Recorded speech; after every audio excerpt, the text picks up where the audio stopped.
Hello, fellow homebrewers. JP here, and I want to introduce to you the brand new Brew-Built X1 Conical Series available at More Beer. More Beer sells the highest standard in homebrewing equipment, and the Brew-Built Conicals are just that. They're made from mirror-polished 304 stainless steel, and they come with loads of features that you and I have been looking for. They have a full 2-inch bottom dump valve, which will eliminate your clogging issues, while the sturdy base includes 4 reinforced legs, just like those big Pro tanks do. More Beer also carries the Brew-Built line of options and add-ons like casters, pressure kits, and even external glycol chillers. So you can find out more about the new Brew-Built X1 Conical Unitanks by going over to morebeer.com for detailed videos on the entire line of Brew-Built Conicals. You can trust Brew-Built with your next fermentation, and you can trust More Beer to find the right conical for you. Brew-Built at morebeer.com.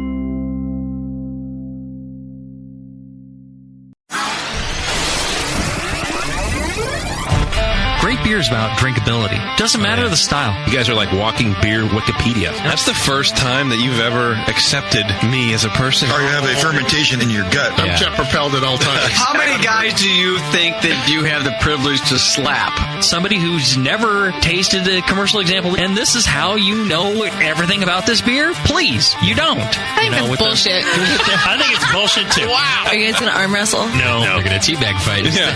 You heard of Junkyard Wars? Can I get another high five, Beavis? Now, live from the Brewing Network studios in Northern California, this is the radio program for home brewers, craft brewers, beer lovers, and beer geeks. It's your only source for live beer radio that brings expert brewers together with, well, expert drinkers. This is the radio program with a head on it. This is The Session. Good afternoon, everybody. Welcome to 2009 with the Brewing Network. Another year of broadcasting things that people thought we'd stop broadcasting a long time ago. Who would care? Yeah, but here we are, still doing our thing. JP, still here amazingly. I'm here. You made it through the holidays. I did. Never. I don't know why. Everyone kept asking me, dude, are you all right? Are you swinging? Or what's happening? Well, because we all had a bet going. So come on, the noose is halfway around your neck most of the time anyway. I don't know where that. I'm the least miserable in this whole house. I don't have a sign of death on my door in improper Spanish. Okay? We actually burnt the sign of death. Casa de la Muerte has been. We burnt it on New Year's Eve. Did you correct the grammar on it first? No, that would be I don't know, something that people who know how to speak do. JP all of a sudden is a fucking expert in Spanish. Yeah, now I'm bilingual. But no, we had a wager going. You know, it was an over/under. Well, who lost? Well, we all lost because we thought, one way or another you were going to off yourself, and the over was before Christmas Eve, and the under was after. And here you are. Here I am, proving everybody wrong. Everybody gets their money back, I guess. Nobody won. Yep. Tasty's back in the studio. Okay. Dr. Scott's here today. Ew. He's in the doghouse, but he's here. No, I'm here. Did you get yourself in trouble yesterday? Yeah. What'd you do? Neighbor came over. We tried my new beer, and then another beer, and a different beer, and a different beer, and I started popping corks, and it got ugly. What time did you finish? We started early. We started like 2, and probably finished about, I don't remember. 2? No, actually, it went into overtime. Probably 6, probably dinner time for the kids. So you made it in for dinner, but you were like, woo! Yeah, meatloaf! Baby! How come you get to have all the fun, right? Yeah. So after 4 hours, you got busted for 4 hours of hanging out with someone? No, it was the shape retarded. I was in after the 4 hours. Oh. Yeah. So you were a lightweight then? If you saw how much we drank, and I didn't remember until I started counting the bottles. Yeah. So how was leaving the house today? Not too easy?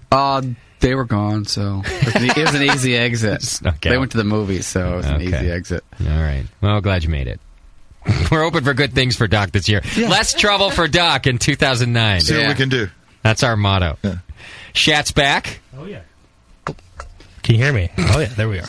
Wow. Still hasn't figured out how to use a microphone here in year 4, but he's back. We'll get it. 09, man, I'm pumped. It's only Let's year... do this. Let's do this. What the fuck are you pumped for? What do you have to look He's forward like, to, Chet? he feels like he's back in football in high school. He's like, come on, guys. Yeah, Death Week, dude. I'm ready for it, man. I got my creatine powder and woo! Is it only year 2 for Shat? When did he become the producer? I think so, yeah. Beginning of 07, or was it back in 06? In title only, I think 07. It was title only, and then he actually didn't start working for a living until Has that started? Yeah. Actually, Until really doing this it. show? Yeah. That's why he's pumped. Do you remember, Shat? Is it 07 was your first, when you were given the title? Yeah. Right. We should actually have the trivia question for that. Mm-hmm. Somebody will know. That's interesting. We don't. Yeah, someone would. Something you can't Google. And Bevo's here today. Yes, hi. You got all dressed up for us, Bevo. That was real nice of you. High heels and everything. That's why she was late. Yeah. Tight pants. No, I wasn't late because of that. I'm just Oh. perpetually late. It's just inevitable. What were you out doing that you're all dressed up? It's Sunday. I go to church. She was out doing All the day? You Lord. have to dress up for that? Yes. You got to look pretty I for the do. Lord.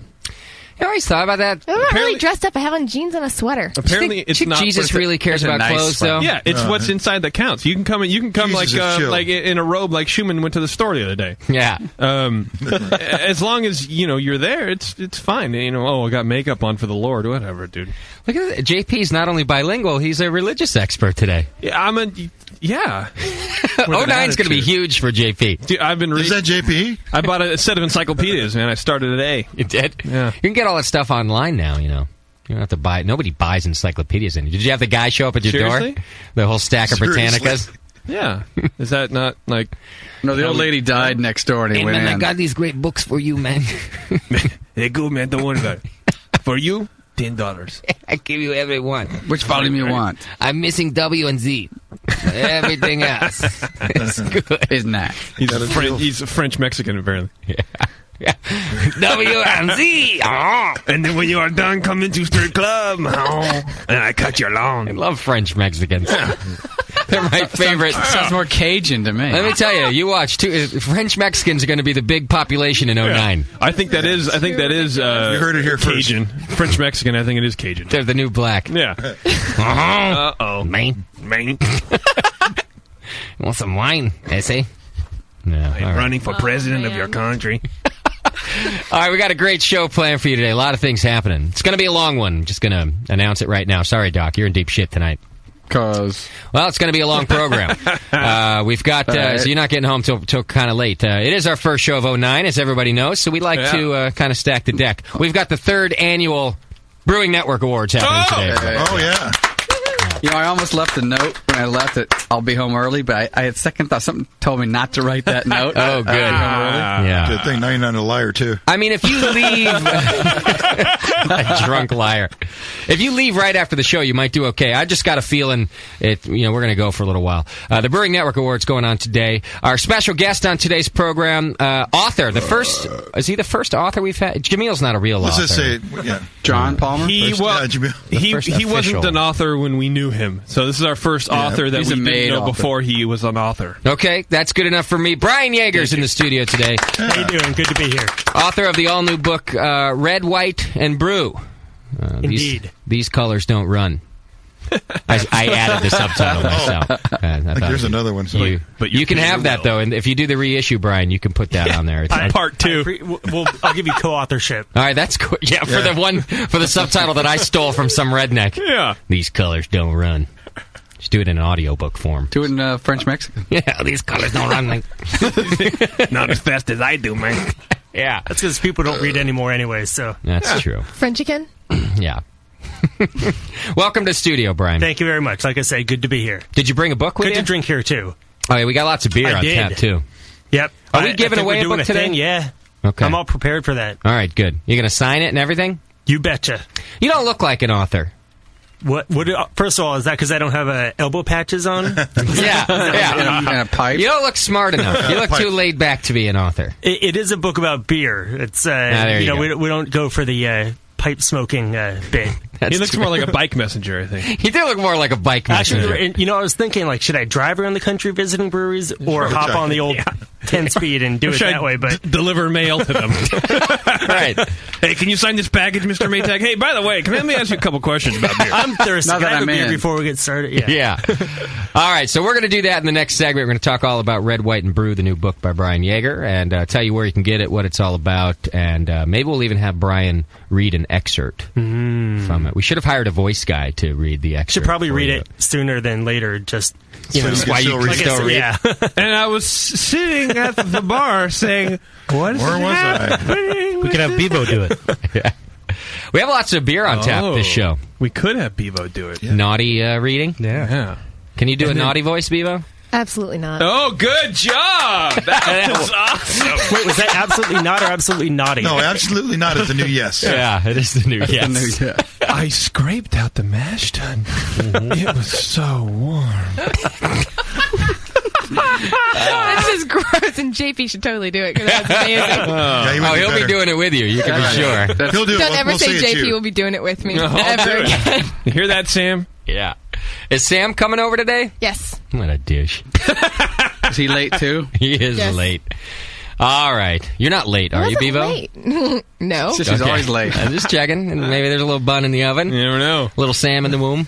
Oh God, I'm gonna go throw up now. He didn't marry Sam for his money, so we figure, Must be his. guys want to make something. His looks. And Yeah. his jeans. It's for his seed. Yes. It's disgusting. Can we stop talking about this? Yeah, sorry. Oh, yeah. All right. So, and then we're going to have a brand new game on today's program. Whoa. This game's been a long time in the making. We've perfected it.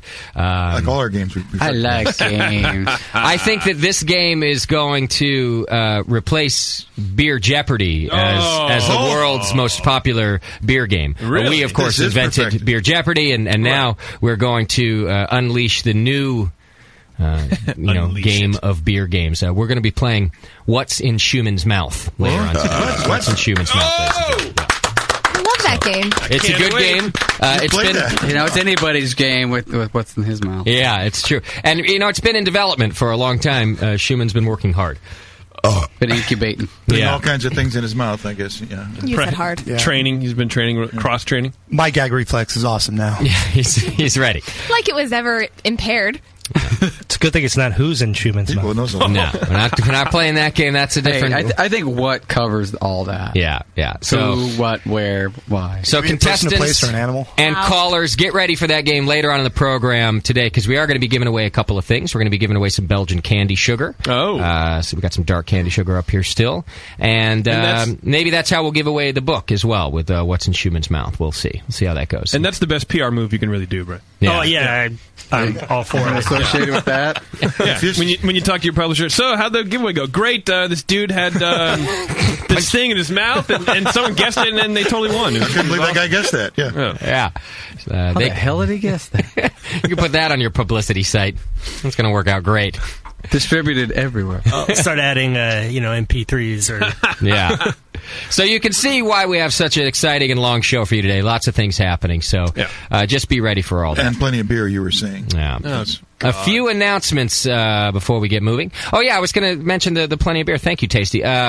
Just because we had some beer left over from our New Year's Eve party, our FO8 party that we had. We got Racer 5 on tap. Nice. We have a couple kegs of EJ Fair Pilsner because some of our party goers kind of pussed out on the drinking.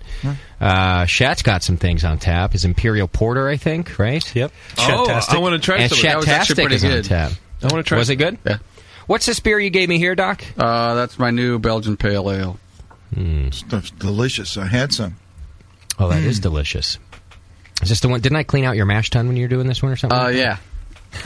So I think I he's get co-creator. co-brewer Yeah. credits on this. Yeah, another yellow ribbon. Yeah. That is a really nice beer, Doc. You happy with it? Yeah. Especially after we discovered that I hadn't cleaned the conical in like a month, and Oh, we didn't. How could we not have talked about that? that was bad. So, Is this one of those dirtiest jobs things? Or? Oh, worse. my kid went running when I opened the lid on it. Oh, it's rancid. Oh, my It was God. so bad. Jim Maggots like Jamil had that time? Yeah. Yeah. Wow. It was real. Oh, Terrence DeBlack is in the studio, ladies and gentlemen. all right. Way to ring in the new year. Well, we are all about acceptance on the show. We are. Black presidents Even though we and don't black like Terrence Terrence. that much, yeah. It's fantastic. Maybe this will be the year of Terrence. We don't see too much of him. And Chad, get this man a porter. Terrence actually has that. He's got that announcer voice we might be looking for the segment read later on, Brian. We could. Terrence, we got a couple issues of Blue Boy. We want you to narrate some stories. Yeah, that's all right. No, we might want you to read out of Red, White, and Terrence the Black. It's the new book by Brian Yeager. I'm a little hoarse, so yeah, that'd be great if you could take over. We'll see how that goes. So this story about the smelly fermenter that Doc has, it's good for two reasons. One is to talk about how disgusting it is, but the other is to talk about how tight a seal these more beer conical fermenters can have on them. He's got all of his conicals in his little brew shed. Those of you who have been listening for a long time, you've seen pictures and things like that. It's a small brew shed. Yeah. What's the square footage of this? 10 by 10. All right. So wait, shed. That sounds like that's a house, brew house. Sorry, it's not a shed. You're exactly. right. Yeah, it does kind of look like a clean room. It's more like a condo. Yeah, it's more like a surgery. It's a structure. It's a brew condo. It's not like some shanty town in a gutter somewhere. The brewplex. Right. So he's got all of his conicals there, and they're always sealed. He cleans them and he seals them up. And the one he needed for this particular brew, the big one that was the 24 gallon. Oh, the bill. So we're in there. Couple hours. We don't smell a thing. We just smell the brew going. Nothing. It's a tight seal on that bad boy. Well, and I had the hole open from where the stopper goes in, and you didn't smell anything. Huh. And I go to open or take the bottom off the bottom latch up, and it just yeah. I looked in there, and it was horrid. It just the smell just made you just want to my kids ran. It was probably the worst thing I've ever smelled. And he lives here. It was awful. So like rotting flesh, sort of. It was. Yeah. Oh yeah. You could smell it out the door once we opened up the top. So we were drawing straws to see who's going to drain it and take it out. I was already gagging, by the way, before even getting close to the thing. Well, that's how Return of the Living Dead started. They had that the zombie in the tub. Yeah. You open the thing up, the noxious gas comes out, turns you into a zombie, man. Well, lucky that didn't Everything happen. came alive. Yeah. But we got it cleaned out. I was a little leery about putting a brand new beer into that. So this is the beer that came out of that. This is the beer that came out of that. Wow, that's great. Yeah, it cleaned up well. I was really I think worried you got about most of the bugs. And just to add insult to injury, I pitched a triple on top of the yeast cake. Oh man, going for double or nothing. Huh? Yeah. So well, according to this beer tastes good, so I expect your next one's going to be good. The triple's in there. I got to get it out of the fermenter soon. But maybe if Tasty's secret to all of his brews is a little handful of dog hair, yours is a nasty conical. Yeah. Is that true? At least you're doing Belgian beers, so what's the worst case? It is disgusting, yes, Bevo. Yeah, you can say that. That's disgusting. Tasty, she thinks your handful of dog hair is disgusting. Why? It's a nice dog. It's hair. Well, it doesn't go in the boil; it goes in the mash. if the dog was an asshole, it'd be like sick, it helps set up my the version grain of rice bed. hulls. It helps set up the grain bed. I do like Tasty's explanation of why it's not nasty. Well, it's a nice dog. It's a nice dog. Oh, well, that must be sanitary then. Yeah. Exactly. It's a labradoodle. Hopefully, it doesn't take him from around his I ass. do like it. Oh. Do you take it right off the dog? Or? Yeah, I just call him over, grab his back, throw some in there. Okay. Well, does it get co-brewing? No, but credits? It just means that every recipe I have it can't be made by anybody but me. That's true. Yeah. Mike McDolan, Murph dog. Someone's going to come abduct the Murph. Your labradoodle. Could sell the hair, probably. Yeah, that's true. Finally make money in beer. Well, you got the ransom in back. But it costs you a couple of kegs. There you go. Maybe we should start including Murphy hair in our Mike's kit that we have at B3. Oh, I checked on that when I saw it on the BYO advertisement. I thought, I wonder how many of these are selling. Yeah. So I asked Jonathan to check, and they sold 200 last year. Last year? Of Mike's Amber Ale at B3. Yeah? What was your cut? I think it's 0, yeah. Let's move on. Kind of like around here. JP doesn't want to talk about it. No, I don't want to talk about it. All right. Well, I think that your secret might be the nasty conical, Doc, because it's a good beer. Yeah. Well, I made you clean the hell out of it. I got it cleaned out, rinsed out, but I made you do the scrubbing. Yeah, I couldn't do it. It would have just gotten worse if I had to do the initial. Well, I wasn't tall enough to get my arm down to the bottom to really scrub it out, so I couldn't find his stool. Yeah. So you brewed 20 gallons of this? Yeah. He was letting the rest of the Lollipop Guild borrow the stool. Yeah. All right. Yeah, that's excellent. Wow. Good beer. All right, a few announcements we got to get to today so we can get moving on this program.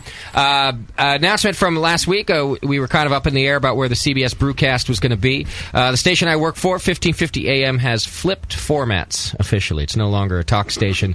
They went to KFRC Oldies. Why did it end up on AM anyway? The KFRC? Because people have been hearing the same songs for 50 fucking years. No one's going to hear them anymore. Because it flipped before. It was on FM. It's flipped 3 times since I've been there. It was on 99.7 out here, which flipped to Movin', which was like adult urban. I'm not going to lie. Urban contemporary. You like Movin'? Movin' is one of my preset stations. Wow. You're Movin', a mover. music for women and gay men. It is. That's the demo. It's women and gays, like 25 to 40 or something.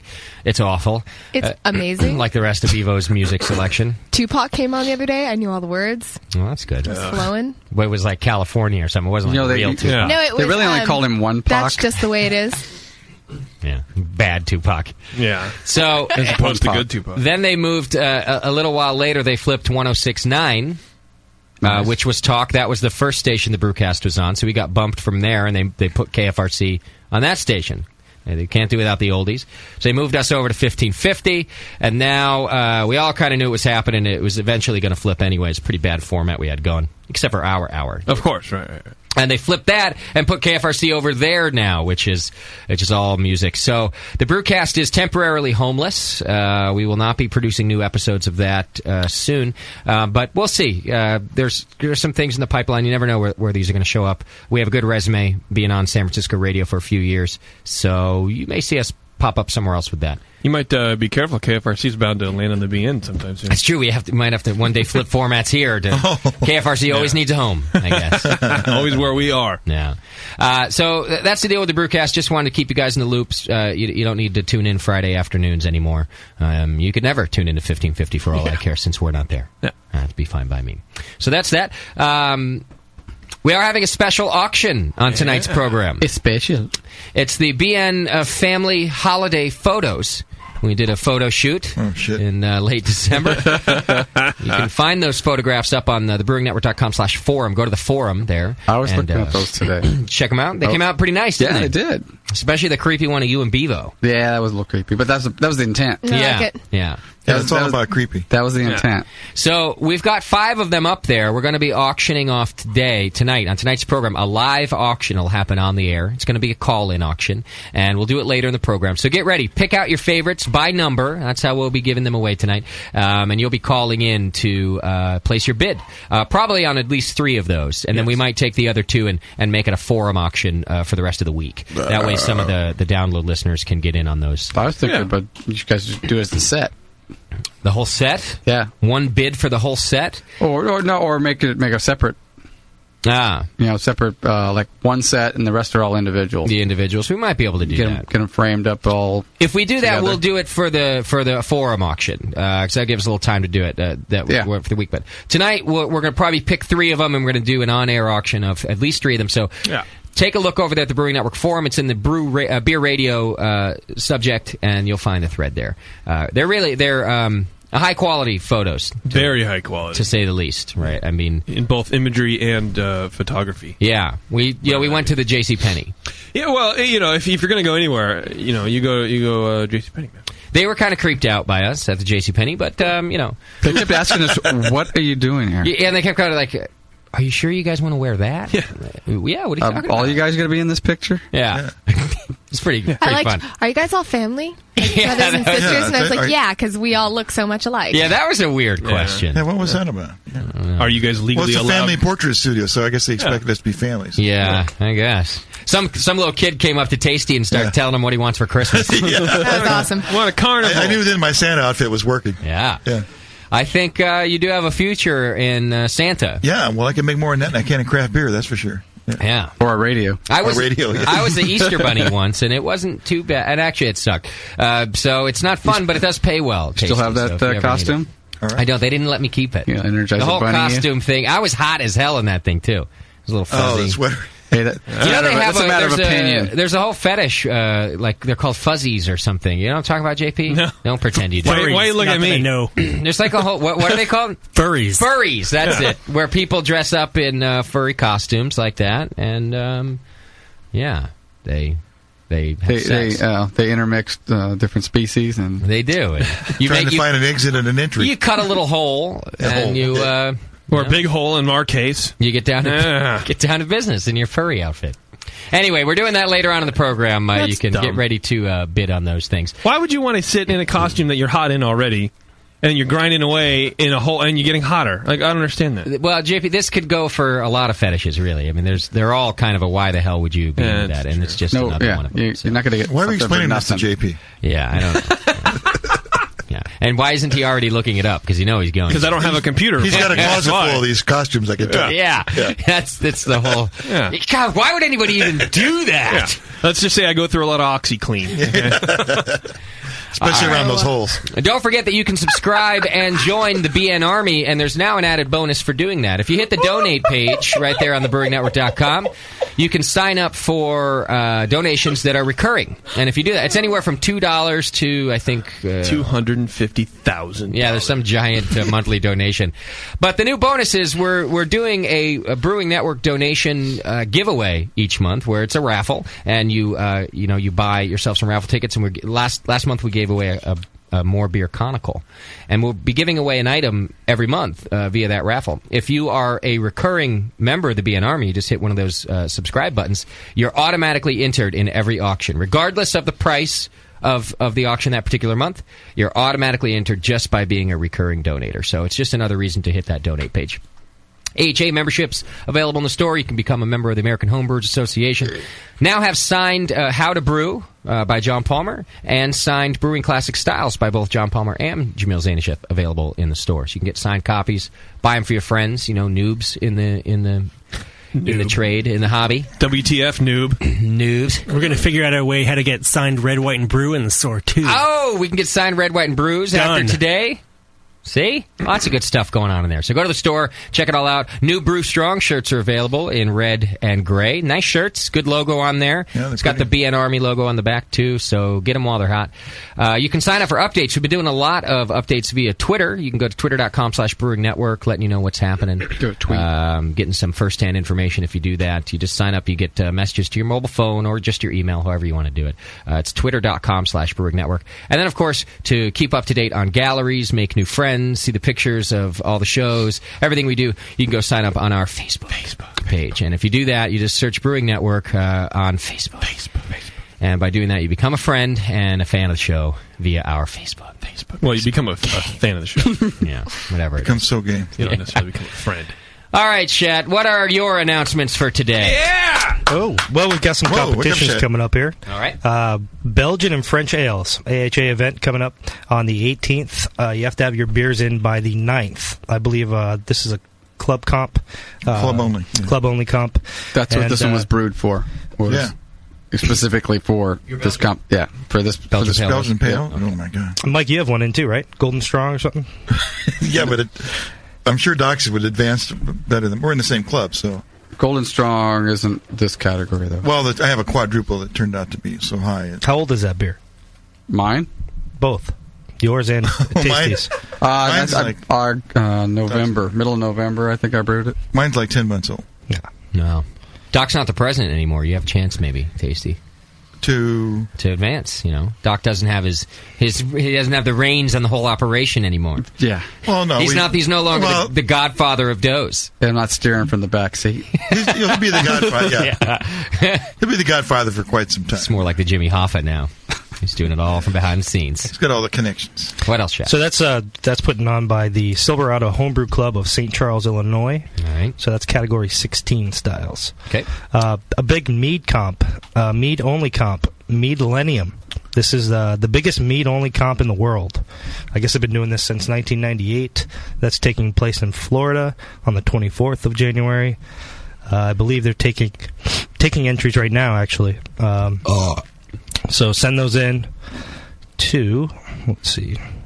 I love the way his voice just go to you can, for any smooth questions, comments, just go to mead@cfhb.org. All right. And the address. It'll be there too. Yes. SF Beer Week coming up in February from the 6th to the 15th. Yeah. It's too bad this is going to be a little closer to the national conference. It'd be pretty sweet. They're having the we're going to Bistro. do fine at the national. Yeah, oh yeah. Lots of events. But this is like a 10-day event. They're going to have the Bistro Double IPA Festival, Toronado Barley Wine Fest, which is always a crazy event.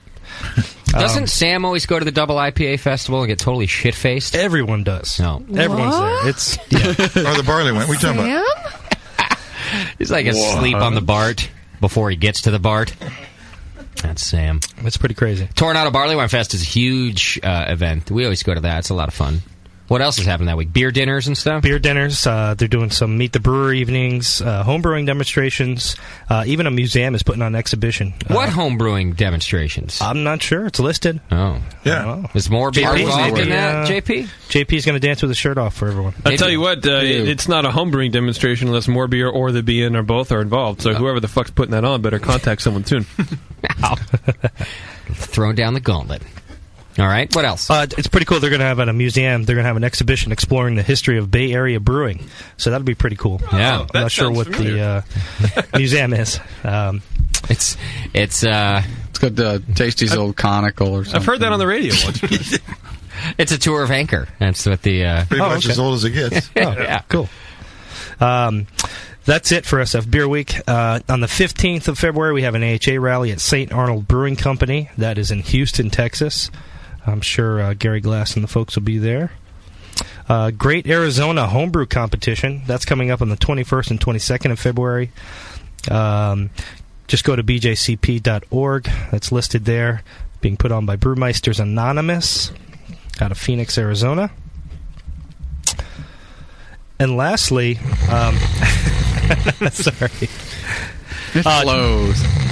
Does anyone know about any state laws in Washington as far as transportation laws? Don't drink and drive. Well, basically, you can't bring your homebrew to a friend's house legally. You can't transport your beer. You can't bring out more than a gallon unless it's for a tasting or a competition. So there's a big push being put on by the Washington Homebrewers Association.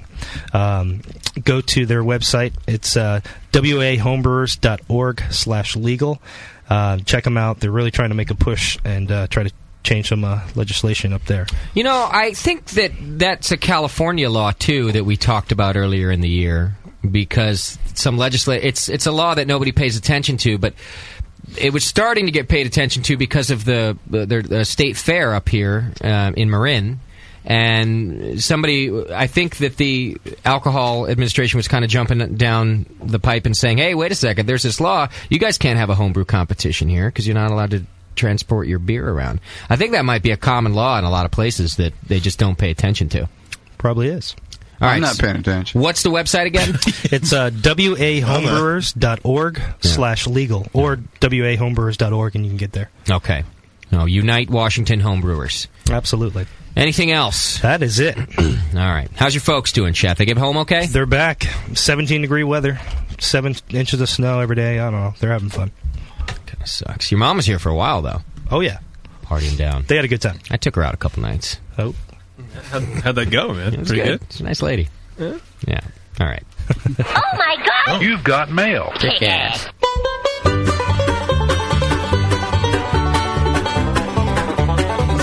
Lots of feedback over the holidays. I get a lot of mushy feedback over the holidays, so I had to weed out a lot of it. A lot of, everything's great.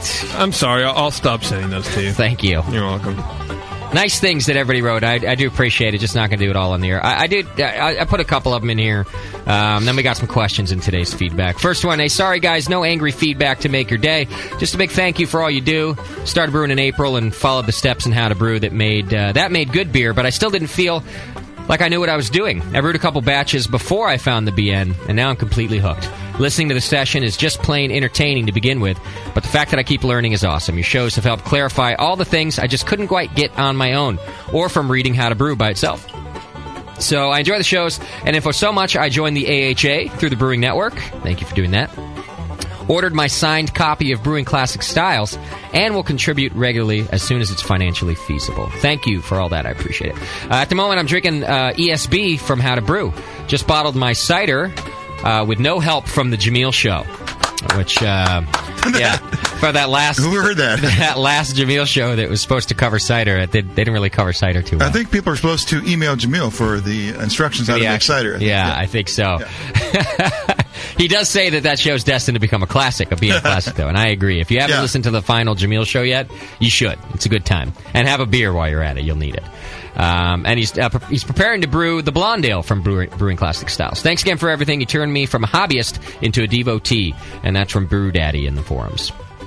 Who's your daddy? All right, here's a question, I think, about Erlenmeyer flask. BN Crew recently received a 5-liter Erlenmeyer flask for the holidays so I can do starters easier and more efficiently. I used it for the first time today and had major issues. Here's what happened. I used the flask to carefully measure 2 liters of water and brought it to a boil. When I added the DME, lo and behold, the top of the flask clumped and clogged with sticky DME. After pouring the starter out of the flask, I used a bottle brush and cleaned the flask and returned the wort to the flask to boil. When the wort reached boil, it bubbled quickly and soon started volcanoing out of the top. In the process of pulling the flask off the stove, hot wort spilled all over my hand. I cleaned up and things seemed to be going well. As the wort was finishing, I noticed that the volume had gone down a bit, added more water to make a full 2-liter starter, and again the flask volcanoed and burnt me in the process. Doc, you've heard all this before. I've seen it and heard it. And you've cured it on a couple of shows even. Yeah. How about a quick rundown of how to cure it? Quick rundown is I've had all those same problems, and I worked through them. Stick with your flask. It's a very cool thing. Go ahead and measure the water. Up to where you're going to do it, 2 liters is fine. Get it boiling pretty well. Yeah. In a separate bowl, I like a mixing bowl, stainless steel round bottom mixing bowl. I put the DME in that. At the same time, I put a yeast nutrient in there at the same time. Pull the flask off, use some hot pot pads so you don't burn yourself, and pour about half of it into the mixing bowl. Use a whisk. It's the best thing to use, a little egg whisk. It gets all the clumps out of there. Then you want to put back in put it back in the flask. Use a funnel. That way it goes in pretty easily. I would suggest don't pour it back in when it's on the stove. I like to put it in the sink on a pad because you can, get the stove all sticky. It's kind of hard to clean up. So just put the whole Erlenmeyer back in the sink on a pad. Put it back in there. The key here now is to put probably 4 or 5 drops of foam control in it at that point. Mix it up real good. Put it back on the stove. It won't boil over for this point. It won't clump up because you mixed it in the bowl next to it, and your problem will be solved. Then after you boil for about 15 minutes, take it off, slide it to the back burner, put some foil over it, let it cool down a little bit.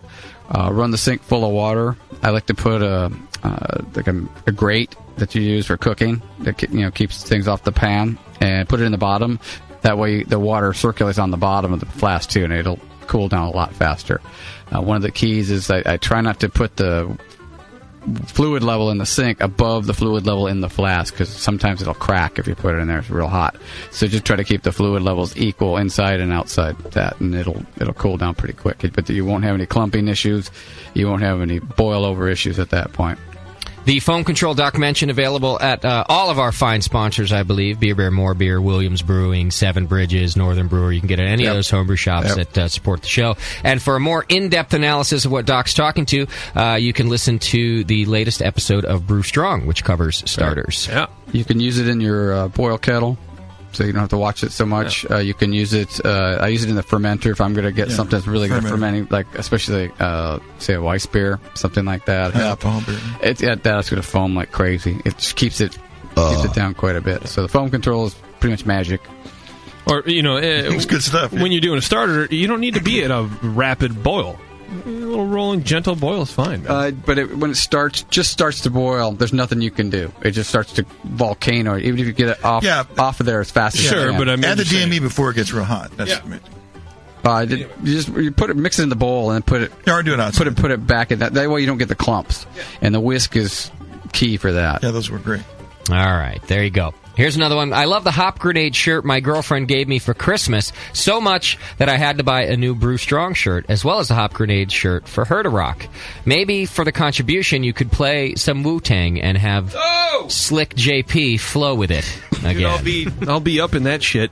Okay, there you go.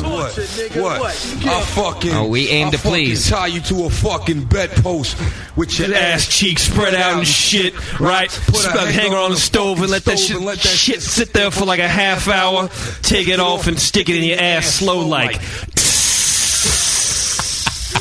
Yo, fucking. Yeah, I'm fucking dresser, just your nuts laying on a fucking dresser and bang them shits with a spiked fucking bat. I'll fucking pull your fucking tongue out your fucking mouth and stab this shit with a rusty screwdriver. Oh my god! That's what he said. Tell a story, fucking about this motherfucker. I'll fucking sew your asshole clothes and keep feeding you and feeding you and feeding you and feeding you. See, you contribute to the BN, man. You get what you asked for. JP, ladies and gentlemen. Your money's worth there. That is the worst thing I've ever heard in my entire life. How many times do you have to listen to that to get it down so good? A lot. Every day. It's not in your blood. Tang Clan strikes again. The RZA, the Jizza, old dirty bastard, Inspector Deck, Raekwon the Chef. You God, Ghostface Killer, and the Yeah, I've heard this way too much. All right, maybe we'll get some more out of JP later. But it just goes to show, good song, too. We take care of our listeners. Now we need some ABBA. Just set it the other way. Flow that. Yeah. Give me a little Dancing Queen, and I'll be up all night.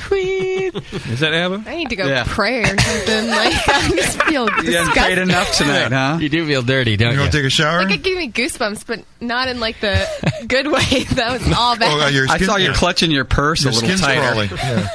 Going to sew your ass cheeks. Why are you glaring at Terrence? Just keep feeding it. That's a horrible. You are a sick human being for knowing that. I didn't fucking write it. No, you memorized it. Yeah, that's true. You did memorize it. Well, yeah. All right. We do need some ABBA. Let's get back to some wholesome stuff. We need some Jim Baker replays. All right, last bit of feedback here. Somebody needs some help with their barley wine, I think it was. Pass this along, please, to JP, Tasty, and or Doc. On December 7th, I brewed a black barley wine from Zymergy's Porter issue. Why is it black? From a year or so ago. I need some advice and hope you can help out. Here's my recipe. And then he kind of goes down. It's black wine mash, purple mash, partial mash. 4 pounds 2-row, 2 pounds carafa, 1 pound flaked oats, 1 pound flaked barley, 3/4 pound chocolate malt, 1/4 pound flaked wheat, 1/4 pound acid malt, 1/2 pound turbinado sugar, 1.5 pound corn sugar, 10 pounds of light DME. Then he goes through the hop schedule, yeah. Uses English ale yeast. Let's see. I thought black wine was Cisco. It is, I think.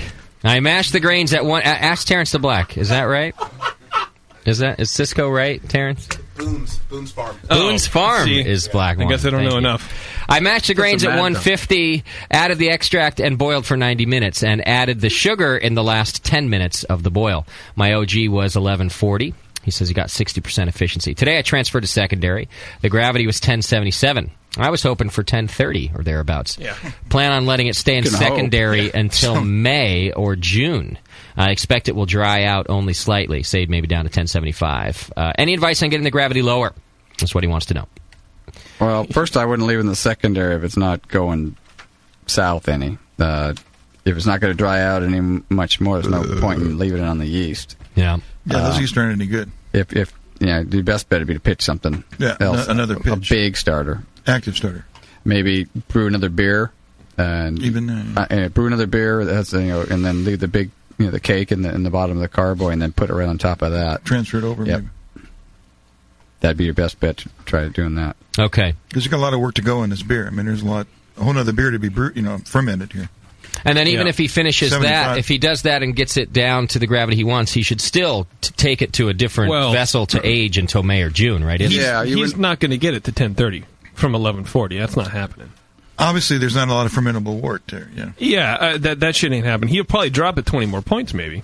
I would guess, right? Because right now, what should be enough. Well, what was he at? What's he at, Tasty? You're saying like 40. He's had 60% efficiency, right? Not even that. Well, no, attenuation. Attenuation, right. Yeah, well, he went from 1.4 to 77. 77, yeah. That's still really high. I mean, that's like, wow. 50%. I mean, starting gravity on a double IPA. Yeah. He needs to, like the guy said, make a really active starter, use yeast nutrient do Fermaid K, maybe even oxygenate it. I don't know. And then just repitch that, because there's alcohol in there already, and that's going to be stressful for the yeast as well. But you're not getting it down to 1030. That's just not happening. I mean, maybe with a wine yeast. And so maybe some like BNA or something. Yeah, maybe with some enzymes. Yeah, you might get it down to 1030, but I don't know. Personally, this is the beer I would bail on. Oh yeah, yeah. You just it sounds expensive. I would put all that effort that we've been saying he should take. Yeah, and just put it on the next beer. Because I mean, something's not right. And try it again, you're saying? He said he mashed at 50, 150. Well, check your thermometer there. You may have mashed at 160 or something and just, created a really hard to ferment wort. Okay. I mean, and especially considering a big part of the recipe here is DME. Yeah. I mean, that day he didn't even mess with that. Yeah, somebody else did that for him. Yeah. Should be pretty fermentable. Right. Well, wow. I mean, I don't think even all the DME fermented. So. Then next time maybe I would check the water. Then next time maybe put the DME and the corn sugar in later, turbinado sugar. Maybe later. So. Let the well, he did. I think you said he did on the sugar. He did add that later. Well, I'd like to know. I'd like to know. It's put in the boil at the end of the boil. In the boil. Okay. I'd like to know what he did. If he made, I mean, he said he made a big starter. Did he use any Fermaid K? Did he oxygenate? With a beer like this, you can oxygenate 24 hours later after you pitch. You're fine. Then, like 3 or 4 days later, put some more Fermaid K in there to really give the yeast more nutrients, because you're killing it at that. You're stressing it just when it's going at 1140. Even down at 1077, that's still pretty stressful for the yeast. So you ain't doing 1030, dude. But I personally would keep going. Just try it again. I mean, even pitch some dry yeast and make a small investment. My personal experience is when you start repitching and going from like a steady state, like I'm done fermenting, to like, I'm not done fermenting. Mm-hmm. There's always this funky flavors that seem to come out. Yeah, it's a learning experience. I'd still keep going with it. I wouldn't expect a lot. It's a learning experience. Yeah, exactly. If anything, just to learn. Right. I would, brew another beer and rack it off and leave the cake on there and then put it on there. Yeah, you're going to need a lot of yeast for this. Yeah, a lot. Yeah, active yeast too. A lot of active yeast. So you'd probably be pretty good. Put it in there, and I would oxygenate again. And then let it run down. Yeah. I mean, you're not going to lose anything out of it. You're going to dump it anyway. Yeah, just use some dry. Well, that's true. Space and time. It's all. Yeah. We need the fermenter. All right. There you go.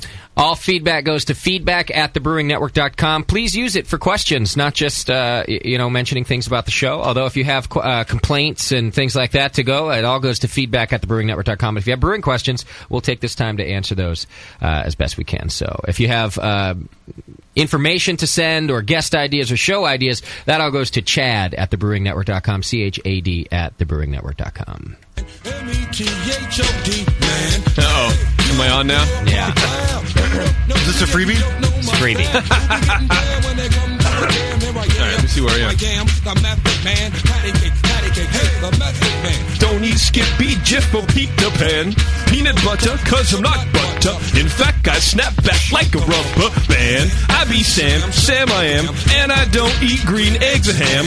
Bound to hit you. Wow, goddamn. You'll be like, oh shit, that's the jam. What do you think, Terrence the Black? How's he doing? Pretty good, huh? Pretty good. It's not bad? Impressed. I'm going to get... Whatever. I could do the same thing and you'd say it was crap. Yeah, but you're going to do it to like some Tim McGraw shit. Or Kelly Clarkson. And I fixed my truck today. And no one wants to hear that crap. Don't hate. I just did. Don't hate. I already did. Quit drinking the haterade. See, you listen to rap. All right, it's the BN in 09. Lots of things to get to. We'll be back with Brian Yeager, author of the new book Red, White, and Brew. Later on in the program, the 3rd annual BNAs. And finally, don't forget, coming up, what's in Schumann's mouth? It's the session. Hang in there. We'll be right back.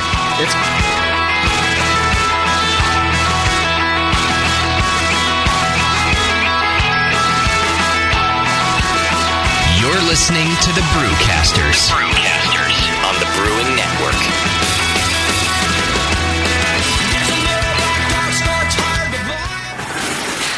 Hey, Push, the new brewery's looking good. Thanks, Finn. Piece by piece. Well, let's fire her up. Whoa! Is that a new kettle? Yeah, just got it brand new, but paid half price. What? And that blade scale? 40% off. The new tap handle? $5 instead of $13. Got a new regulator for the brew stand, too, but $5 instead of $25. Dude, where are you stealing all this stuff from? Where else? The More Beer deal of the day. Announcing the Beer, and More Beer Deal of the Day. Every day, a new fantastic deal from big items to small that will blow you away. Boil kettles, carboy carriers, sterile siphon starters, digital timers. Watch morebeer.com every day for a new deal, and you just might find the item you've been waiting for at a price you cannot believe. Hurry, because stock is limited on most items. And that sweet Guinness cap, let me guess. The More Beer Deal of the Day. Yeah, I knew it. Come on, let's brew something. Find the More Beer Deal of the Day at morebeer.com. Celebrity voices impersonated. Did you know that every day a brewcaster goes to bed hungry? Did you know that that brewcaster is silently calling for the help of people just like you? Do you know that every day the unicorn and the rainbow have to blow sailors for loose change? For less than the cost of a half-calf, quad-shot, venti, extra-hot, soy milk, triple-pump, hazel, low-fat foam, double-cupped macchiato a day, you can help starving adults in Pacheco. Your love can be felt for as little as 7 cents a day. Visit thebrewingnetwork.com/donate to sign up today for as little as $2 a month. Private first class in the BN Army. Buy your way up the ranks as corporal, sergeant, ranger, or colonel with an easy-to-do monthly donation that keeps brewcasters alive and your favorite internet radio station broadcasting. No donation is too small to help those in need. Can't you find it in your heart to share your love with a brewcaster? In return, you will enjoy the wealth of knowledge that comes with every episode of the session. The Jameel Show, and yes, even that other show. Thank you for listening, and please sign up for your donation at thebrewingnetwork.com/donate today.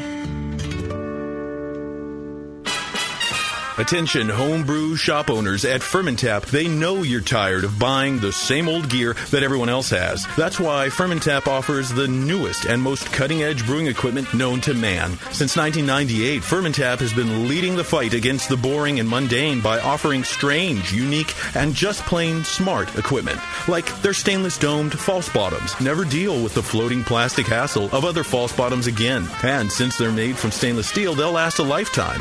Fermentap's line of copper wort chillers are the best on the market, designed to cool your wort faster and more efficiently than other immersion chillers. They actually invented the equipment to make these chillers not only work great, but look great too.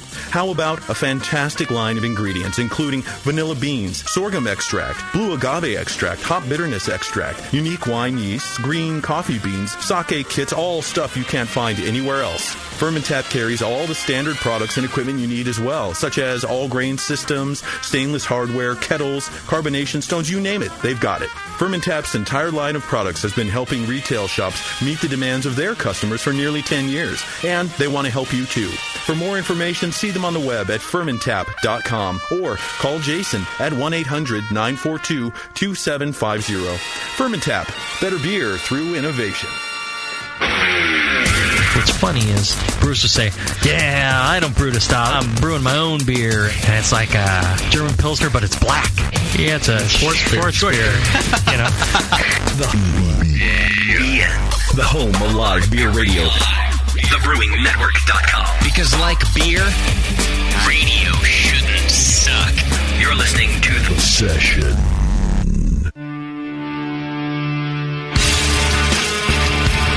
And now back to the Brewcasters. The Brewcasters. On the Brewing Network.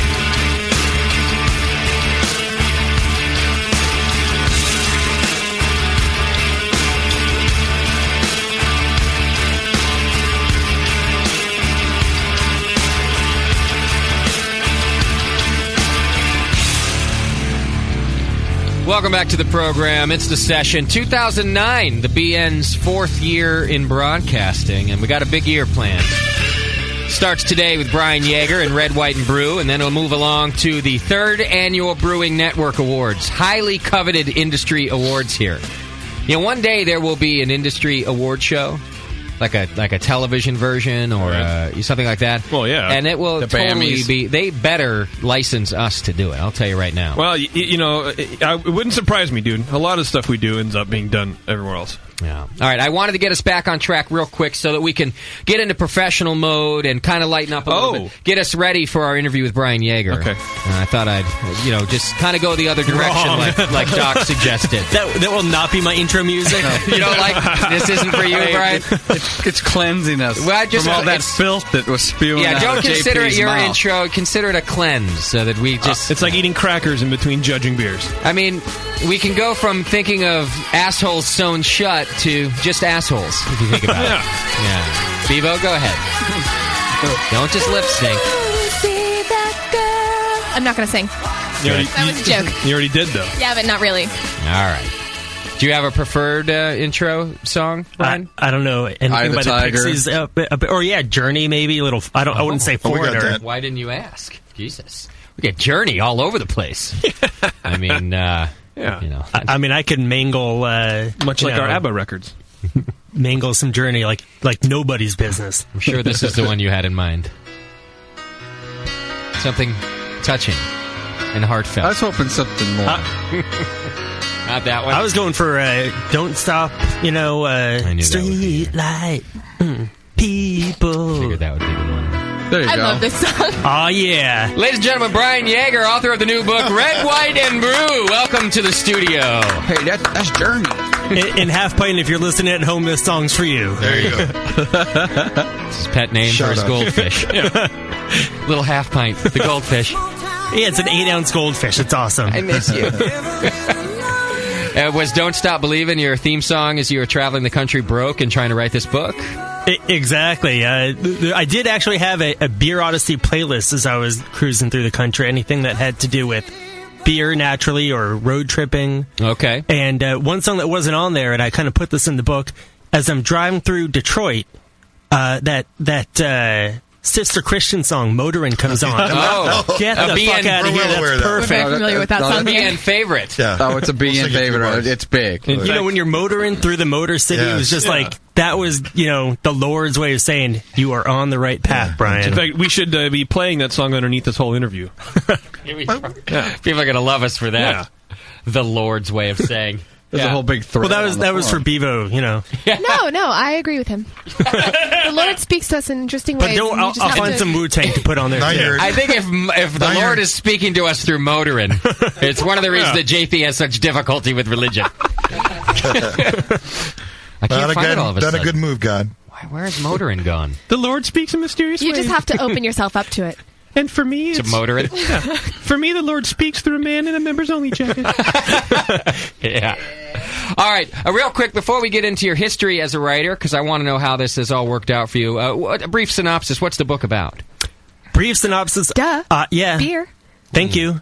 Beer and... You would be great at interviews. Bevo. Drinking beer and driving, but not in that order. Yeah, I literally hopped in my ride, drove around the entire friggin' country, interviewing brewery owners, getting their stories, where the brewery come from, where is it at the moment, and, ideally, where is it heading? Whether it's their kids taking over, or they just in it to make a buck, they want to sell it off down the road. Okay. Like, little snapshot of the brewing industry, sort of VH1's behind the music, but behind the beer. Got it. All right, so it's really this compilation of the craft beer, the American craft beer story. That's exactly right. The whole history, starting from the Yingling family, they're chapter 1, up through, obviously, when I got here to the West Coast, I met with Fritz at Anchor Steam. Okay. And by the time I got back to the East Coast, I wanted to see maybe sort of a glimpse of the future of beer, and met up with Sam at Dogfish Head.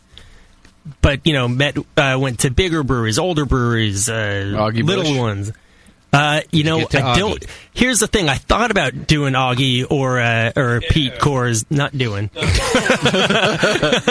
But as it turns out, there's already Under the Influence, which is about Anheuser-Busch. There's already Citizen Coors, and I thought, I'm not going to write a whole chapter better than those guys wrote that whole book. Yeah. And believe it or not, a few people, the word's already out on those guys. So, which chapter is about the Brewing Network? Because I don't really remember that interview.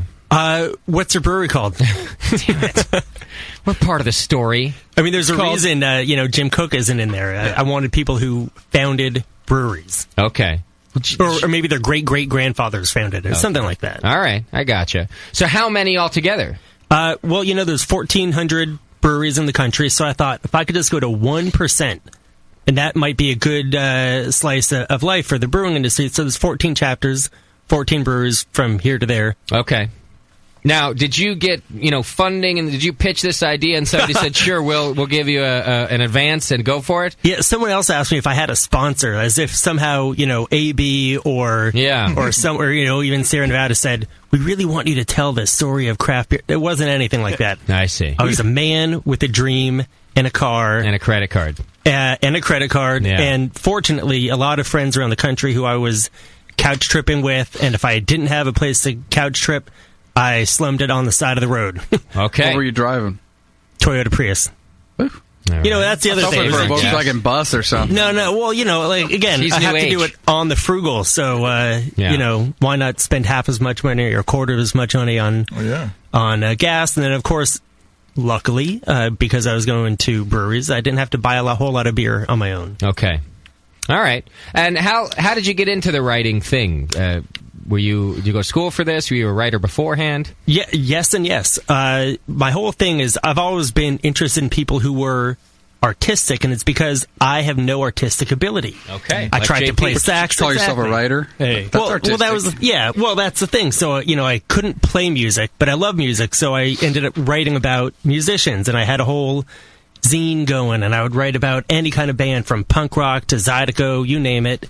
And then I thought, all right, I love beer, but I can't brew. And, listening to all the sort of homebrew troubleshooting like you're doing, I'm actually going to be brewing my first batch later this month. I'm going to do it in ESB. Okay. So I want you guys to help out. But I thought because I can't brew, but I'm not going to write a book that will trump anything Charlie Papazian's done or Randy Mosher's done. The Brewing Network. Or the Brewing Network is done. Yeah. Duh. We're up there with those names, right, guys? Yeah, we had a couple, right. We had a couple of newsletters that were written pretty well written. Okay, In your music reviews, did you ever review JP's band, the Skin Suits? They were big back in the early 90s. The Skin Flutes? No, I don't remember them. Skin Suits. Oh, no, sorry, bad hearing. Sammy was in the Skin Flutes, but I wouldn't have expected you to review them. Yeah, he played lead and backup.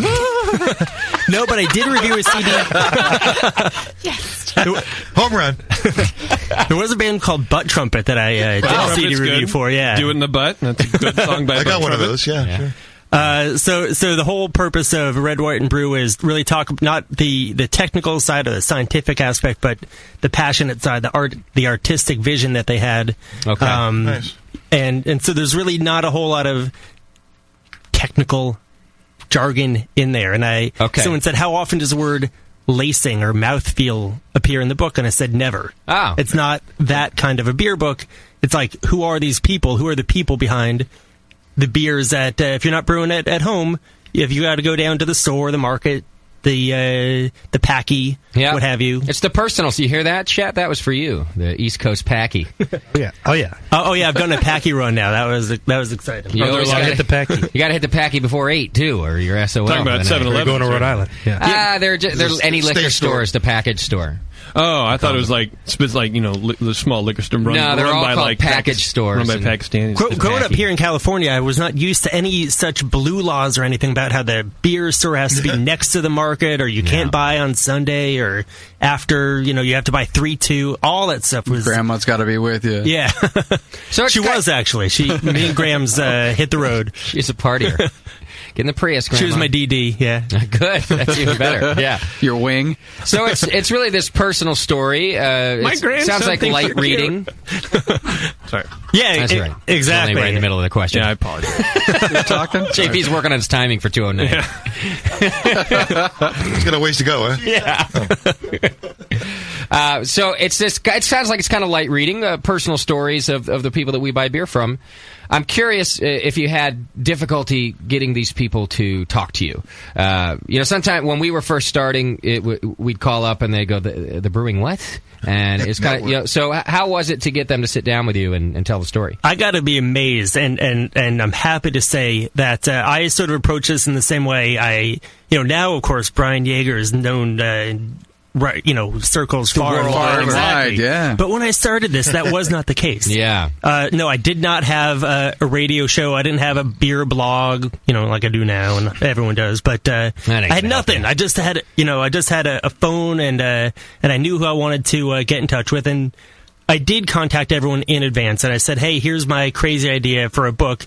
Are you down?" Yeah. And everybody who I approached, from Dick Yingling Jr. to Fritz Maytag to Kim Jordan, everyone said yes. And of course, I keep mentioning those names, but then there's also people like Chuck Magrill at Free State Brewing Company in Lawrence, Kansas. There's Electric Dave in Bisbee, Arizona. I had to track that guy down. He had founded Arizona's first microbrewery. Okay. And a lot of people thought he was, MIA or gone or whatever. Like, there was no, there's no website for that brewery. It's so What brewery tiny. was it? Electric Brewing in Bisbee, Arizona. All right. It's basically an hour south of Tucson, but you will not find electric beer in Tucson. The guy can't be bothered. Really? Can't be bothered to distribute Just up the from road. his own place. Exactly. Only in Bisbee. Good for him. So, like I said, big, small, near and far. Did you find anybody disappointing? Did anybody end up on the cutting room floor? I was going to say, not everybody's nice. And did you find anybody that was basically, and would you how to tell put us it nicely, if that was the case? Yeah, no. When you read them, you'll see that it's not like everyone became my instant drinking buddy, and some of them did. Yeah.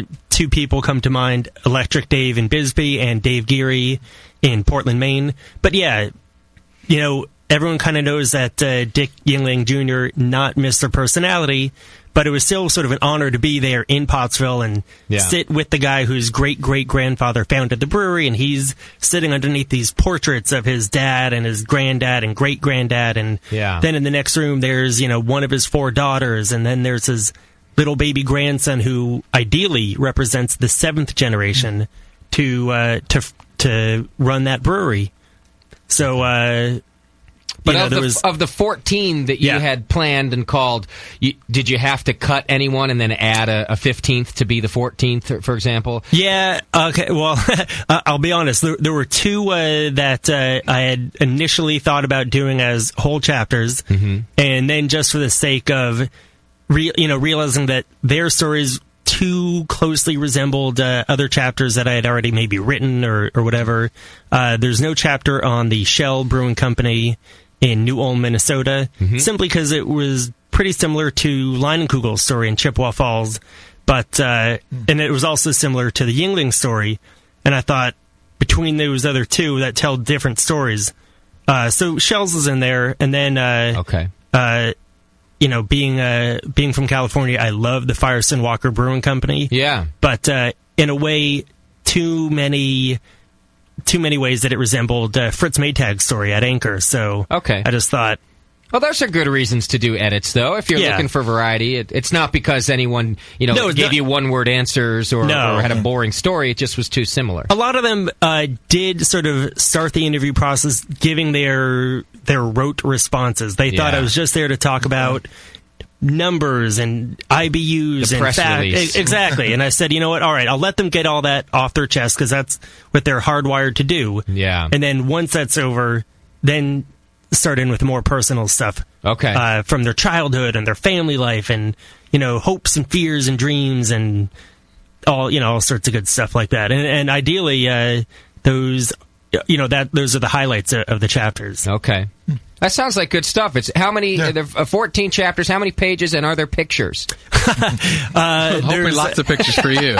Yeah, because I'm not reading it without pictures. There's a little over 250 pages, and because there are no pictures in the book, I'm afraid you will find pictures of all the brewers who I met with, their breweries, and the towns that I found them in on my website at beerodyssey.com. Okay. And I'm sure you can find out where to buy the book at beerodyssey.com. You can. What I like about right here in the store. The fact that St. Martin's published it is that it's available at every single online retailer, every single bookstore, whether it's a big chain or ideally, all the events that I did on my book tour were at brew pubs, and I brought in a local indie bookstore. Because I thought if this is really about supporting your local independent brewery, it only makes sense to buy it to support the local booksellers at the same time. And I think a lot of people who are into craft beer definitely understand that. I like that. At the same time, it's on Amazon, so whatever whatever's going to make you go out and buy it. Yeah. I mean, I like the locals and everything, but goddamn it, buy the book. Yeah. How long were you on the road doing this? I was on the road for about 2 months. Okay. And then it took about 2 years to sober up and decipher all my notes and transcribe the interviews and put it down. Well, that was my next paper. question. I'm thinking, because here you're doing these interviews, you're obviously tasting beer as you do it. Some of them maybe even were after hours. People had to work during the day. So here you are, getting well lubricated. You're asking these questions. Then are you going back to the hotel or the car or the friends and you're writing the chapter right then, all hammered? How much of the book did you write drunk? That's what I want. Percentage-wise, were you over the legal limit of alcohol? How much? Well, luckily there is no, 0.08 BA for. But if that was the BA, what percentage of writing was done over that limit?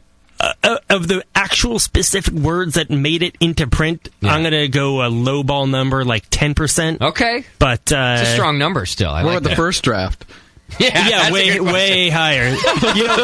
People go 250 pages and it's all words, no pictures, and I'm like, actually, I probably wrote 3 times that much, and kept having to hack away at it. Okay. And then we flew on a pony, and we went to the magical land of raindrops, and they had a real good porter. I see you've read chapter 5. Yeah. Thank you. Yeah. Very nice. I wake up, oh, God, I got to fucking cut that.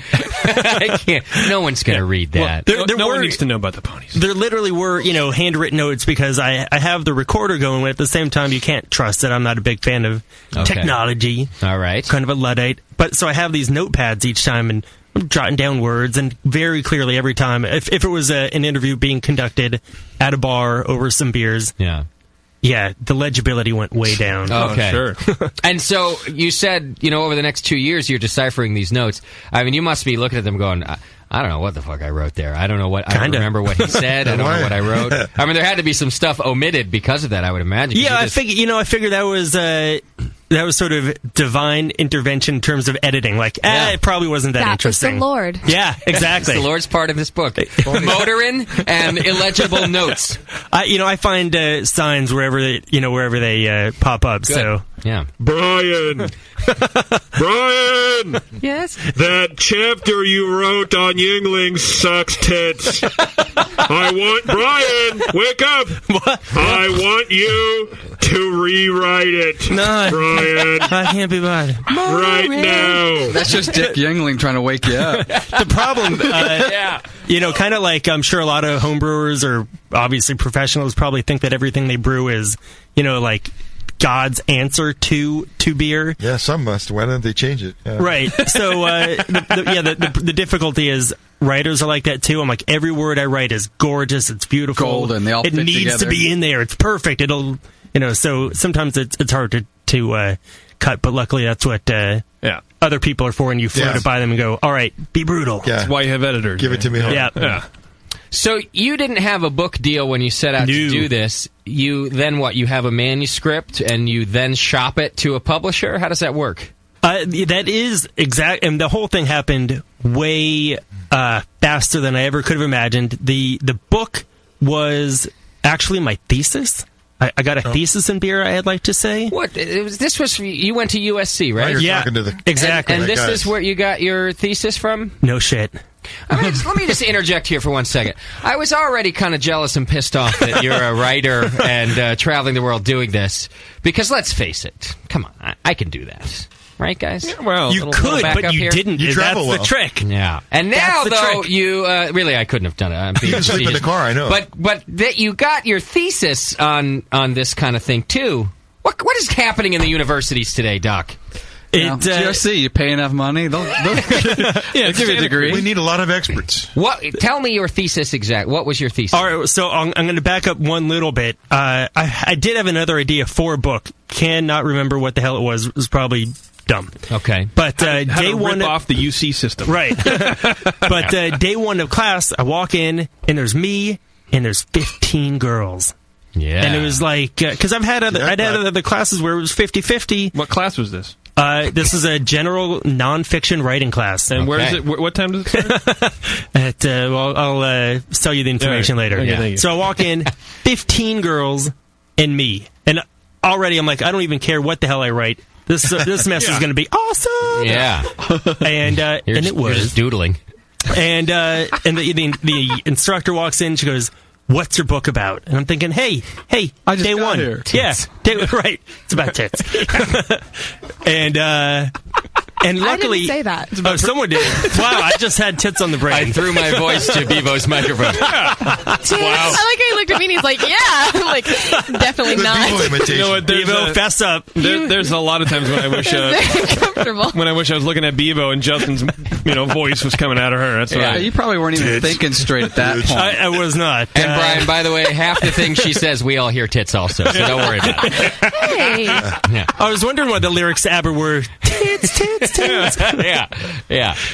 So she goes, "What's your book about?" And I'm at the end of the circle. If for those math geeks out there who say that a circle doesn't have an end, but going over that. Okay. I'm at the end, and everyone else who had stood up said, "I'm going to write a book about my relationship with my mother." Oh, Jesus. I'm gonna, there's all these chicklet type. They're fucking feelings. Yeah, exactly. All these relationship books.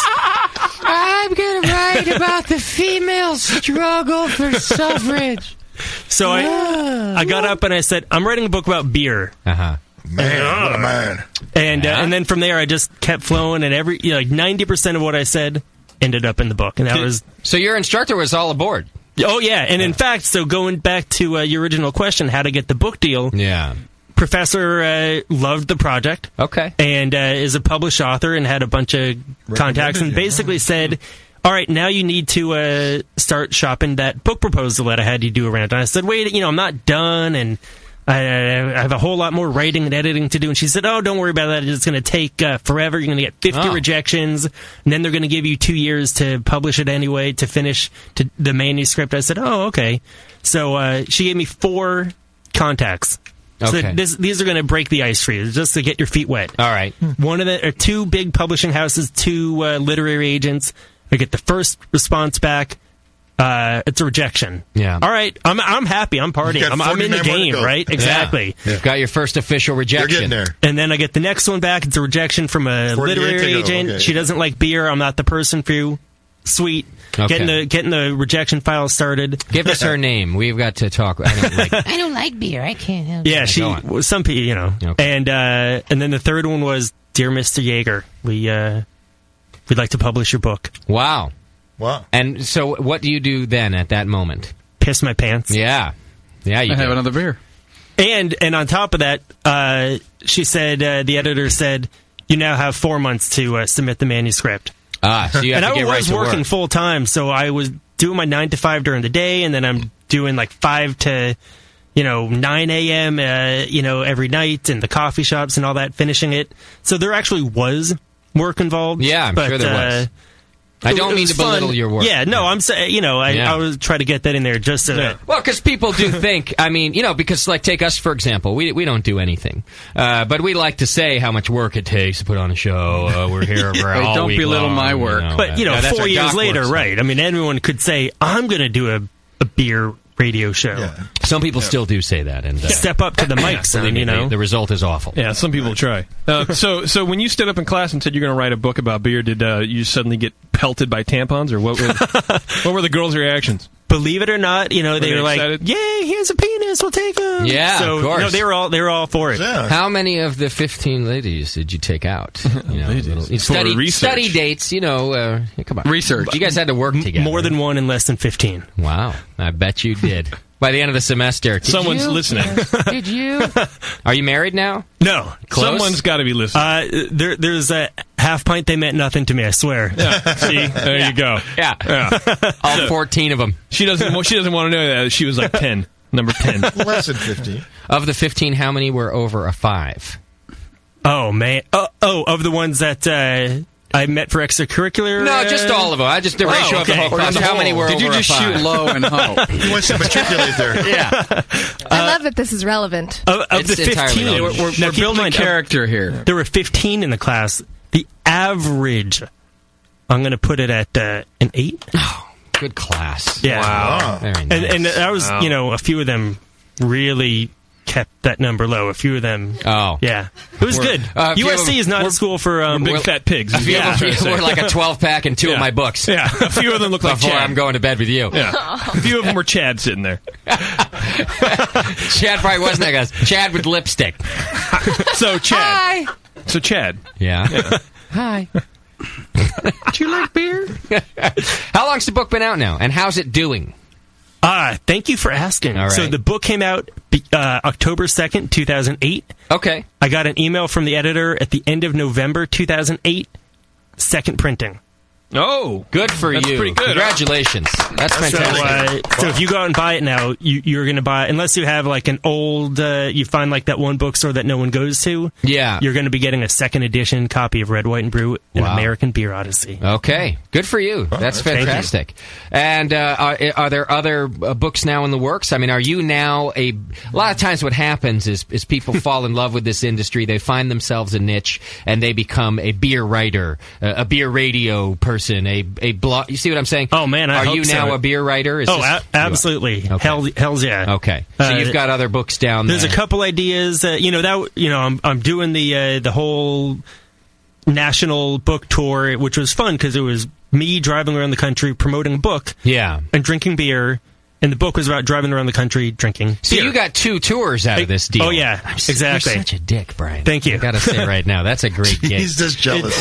Can you see this? It's a big, beautiful country with a lot of good beer out there. And, of course, come over to my new pad because I brought back beers from around the country that you cannot find here in California. You stocked up. I was good. It was only one car. I should have bought like a trailer to bring back cases. Beer truck but, to tow, yes. Like a bomber or two a day. So the Prius didn't work out all that well. Yes. Right. it only saved me so much money. Yeah, right. By the way, you can't say you hate technology if you're driving a Prius. I'm just going to say there was 1 year, and this is really only like 3 years ago, where I went from absolutely nothing to cell phone, digital camera, laptop, Prius. There's all these things, and it just blew my mind. You entered the world, is what you did. I caught, back in the early 21st century, I caught up to the 20th century. Yeah, good for you. Great. Well, I like it, man. I think. What was your favorite beer on your travel? Now, you don't have to pick a favorite brewery, and I don't want you to exclude. I'm not asking that, but everyone's got one beer that really sticks out for them. Do you have one? Absolutely. And again, it's one of these beers that unless you're there, you're never going to find it elsewhere. Okay. A lot of people are into bourbon barrel aged beers. Yeah. Sure. And there's tons and tons of really great ones out there. The one that no one seems to know about is brewed by Altex Lexington Brewing Company in Lexington, Kentucky. Okay. Which is, where the bourbon road country. is. Exactly. So they, they're not just getting the Jim Beam barrels like a lot of other people are getting. They're getting the good shit. And they take their regular golden ale, they pour it in there, comes out magical. Really? Yeah. I have a couple bottles at home. Oh, see. But again, you will not find we it have outside listeners of Kentucky. everywhere, so there's some people will be able to find it. Give the name of the brewery once more. People can go check it out. It's Altex Lexington Brewing Company. Okay. Now, we got listeners everywhere, so they'll be able to go check it out. If you're in the area. If you're in the Kentucky or maybe even Cincy area and you're coming out to San Fran, do me a favor. Bring some. Bring me a 4-pack. You'll trade a book or so. Yeah. Done. There you go. Yeah, bring a pallet. Strap it onto your Prius and drive it out west, if you would, please. With an autographed sign of a picture of Al Gore. Yeah. All right, beerodyssey.com is where you can go check it out. We're not quite done yet. We're going to come back. We're going to have an excerpt read by a brewcaster right here in the studio, an excerpt from the book. It's a good one. Brian and I have already gone over it a little bit, and just to give you a feel for what you can expect in Red, White, and Brew. And I think you're going to enjoy that. So we got a lot of things coming up. Don't forget about that. We've got the Brewing Network Awards coming up very soon. The highly coveted awards.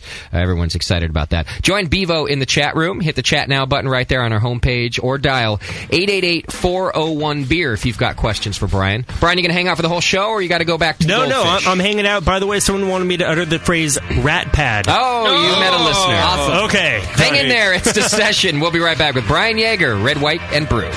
You're listening to the Brewcasters on the Brewing Network.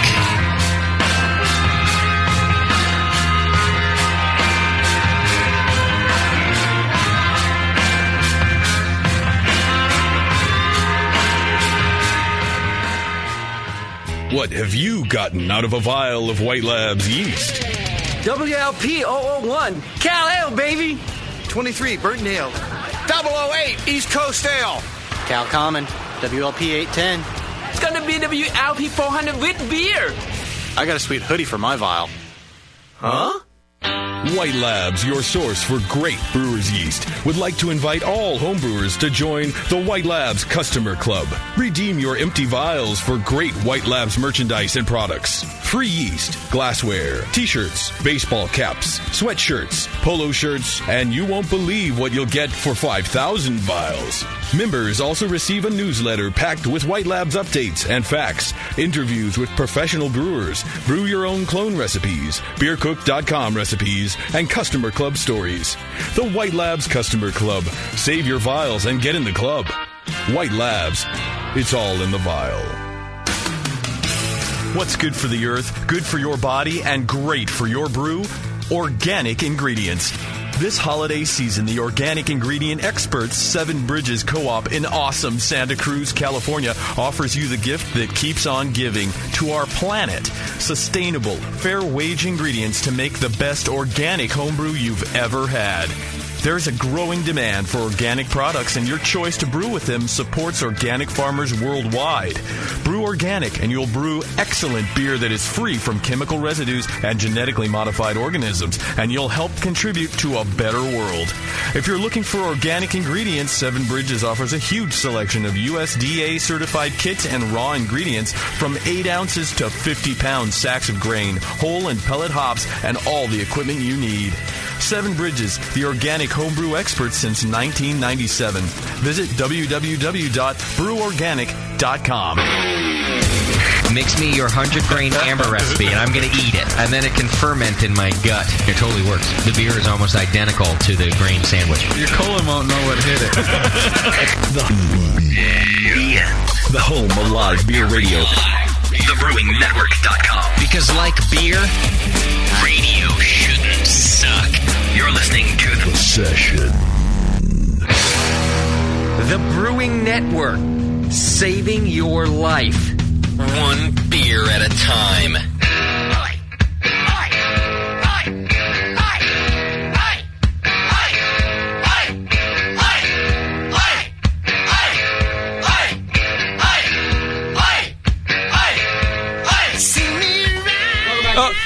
Hey, I just got that joke about timing. I'm going to work on my timing. Good. That's funny, man. You're a funny guy. Thanks, Jeffrey. Timing in 09. That's your motto, JP. Everyone's going to have a motto by the end of the show today. All right. Welcome back to the session. It's our first show of 09. We're having a good time here in the studio and drinking some Pilsner right now, and Doc brought over some of his homebrew. And we're still talking to Brian Yeager, author of Red, White, and Brew, where he traveled the country. He's got 14 chapters, a good beer story, good American craft beer story in there. You go to beerodyssey.com to learn more about it, find some excerpts, and figure out where to buy it, which apparently is pretty much everywhere. What we wanted to do, if it's okay with you, Brian, is have an excerpt read from the book. Excerpt. By all means. You've chosen it. Which one should be read? Is there any setup that we need to know about this? I'll give you a small one. Basically, when I approached each of these people, and I said, here's what I want to do, here's what I want to talk to you about, and I said, I'm going to come to your hometown, do it on your turf. If you want to do it at your home, at your office, at your favorite bar in town, whatever it is, that's where we're going to do it. And basically, they all picked one of the above. Okay. So this is an excerpt from the chapter in Bisbee, Arizona, Electric Brewing Company. Okay. Partly picked it just because, obviously people know what the more popular breweries are out there. Unless you live in southern Arizona, you probably do not know this beer. You've probably never had it. So just a chance to introduce everyone to a character they're not as familiar with, and because he took me up on the offer of doing it not just at a bar, we went on a pub crawl in Bisbee, Arizona, and everyone who I met with, they're all different. They're this kind of person, that kind of person, more conservative, more liberal, hippies, whatever. But true enough, there is no mold. But if there was such a thing, this guy breaks it. All right. So here it is from the new book, Red, White, and Brew, as read by our very own Bevo. Go ahead, please, Bevo. After he told me the probation officer story, I asked, "So, your coke dealer became your probation officer?" "Yeah," Dave confirmed. "How does that happen?" "Only in Bisbee, where I can sit and drink with the cops and roll my truck the same day, then not get a DUI." He laughed, so I felt safe laughing too. He segued immediately into a story about rolling his second truck in January after his first truck had been hit by some drunk in Brewer's Gulch, the name of the wash that runs through town where most of the bars are. Bevo, what's wrong? I don't know. It's a good story. It's a great story. It is good, actually. Sorry. I've only had one car accident in my life, and that was the only time I've wrecked a vehicle. I've never even gotten a speeding ticket, he bragged, because he told me he had a radar detector. I fully accepted that and know what really he meant. As for everything else, I had this only fixed to extrapolate from an overzealous prosecutor. Believe as much or as little of his stories as you'd like. Okay, if that doesn't sell the book, I don't know what will, ladies and gentlemen. Bevo, wonderful job. Yeah, really. How do you go so low? You do have that sexy voice and so sensual. I Brian, almost finished. We will hire her out. So did I. For further. Yeah, I did. Right here. If you have any other book signings you're doing and you'd like to rent Bevo for your readings, we'd be happy to. Yeah, and books on tape. I think she'd be a natural. Did you almost call her Barfo? Yes, Barfo. There is one that's a part good of new nickname. the SF Beer Week that got invited by the Mad Zymergist. Yeah. Here. They're friends of ours, sure. Homebrew Club. Down in Pleasanton. So I'll be at the Hop Yard February 12th as part of SF Beer Week. Okay. Oh, okay, great. Well, Bevo, just a round of applause. Yeah, again. I won't be, but I'm going to send Bevo in my stead and thanks to read. And try to read words other than just tits for 250 pages, if you would. Yeah. Tits. He felt comfortable, so I left too. Sounds like a good weekend job. Tits. Just the way you, Bevo, you didn't get to the whole chicha part of that about basically making beer out of chewing corn down to their fucking stubby little teeth. That's a favorite catchphrase of mine in there. Fucking stubby. Well, that's for the sequel. That's private settings. All right. I'm not comfortable reading That's that. a private reading. Yeah, she charges extra for that. That will cost you. BeerOdyssey.com. You can find out all the information you need about the new book. Actually, yes, it is. From Brian Yeager. And then, what else is coming down the pipeline? Have you already got another book idea? Well, there was that whole thought process of, all right, now I'm a writer, I got a book out, whoop-de-doo, so is the next one about beer or not beer, or to beer or not to beer? Yeah. Or do you have to go off now and write the great fiction novel that every writer... No, fuck that great American novel. Good. I want to write about beer. I want to ensconce myself in the beer world because I like the beer people. Yeah, they're good people. They are. Yeah. Yeah, so definitely...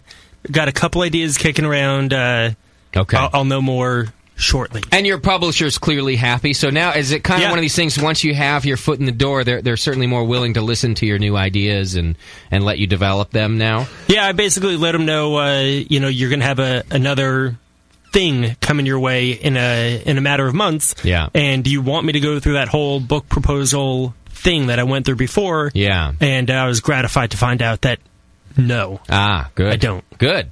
And it's because they're happy with with obviously the sales or whatever it is. Yeah.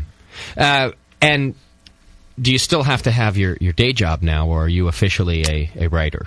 At the very moment, I had quit the old day job just because no one is really going to give you 2 months to take away, to take off and drive around the country while they're stuck at their desk. Yeah. So I'll probably, unless this show sends the printing into like the stratosphere, which it will, right? It could happen. I was promised. Very likely. You'll be surprised. Then I go back to the old grind, or if anyone's hiring a beer author, I'm right here. Right. Anyone So needs not that many people are going to restaurants anymore anyway. Maybe if you could just follow JP around and write about his daily activities, we might be willing to kick down for that. I think it would make one hell of a book. If I could crash here at the Rat Pad, then yeah. Pretty much everybody crashes here at the Rat Pad, dude. That's fine. That's a piece of cake. that's all they need. A roof, beer. Yeah, we're good. You got to cuddle up with a 120-pound lab, but other than that, you're in good shape. You'll be fine. Yeah, I think that a book that follows, the life of JP. I'm sure it would be better done with a camera. Yeah, it'd be. It's kind of like a political thriller. But political thriller. You'd probably only be able to sell it in like those weird kinky fetish shops where they sell furry outfits. Right. It will be a bestseller along with Winnie Maybe the Pooh. you can have like a hand-in-hand deal with the furry outfit. Like, maybe you could get like buy this, you can get this. That's true.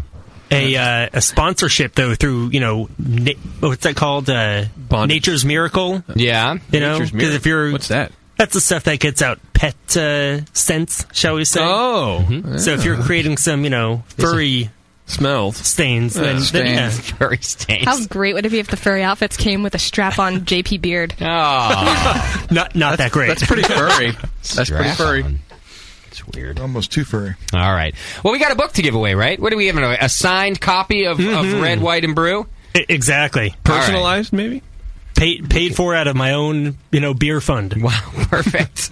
How do you want to give it away? We could just do, a caller giveaway. You could pick a caller number if you want to make it easy, or give it away. I don't know. We could make them do something strange for it. That happens every now and then. Maybe get them to go to your website. Can we measure JP's beard, and whoever gets the closest wins? Oh, Brian, you didn't mention your website. I don't even want to get that close. Call it done. Grab the tape measure right out of the. Look at Shat coming up with good ideas in 2009. All right. I'm telling you, it's a brand new year for the Brewing Network. Chad's awake.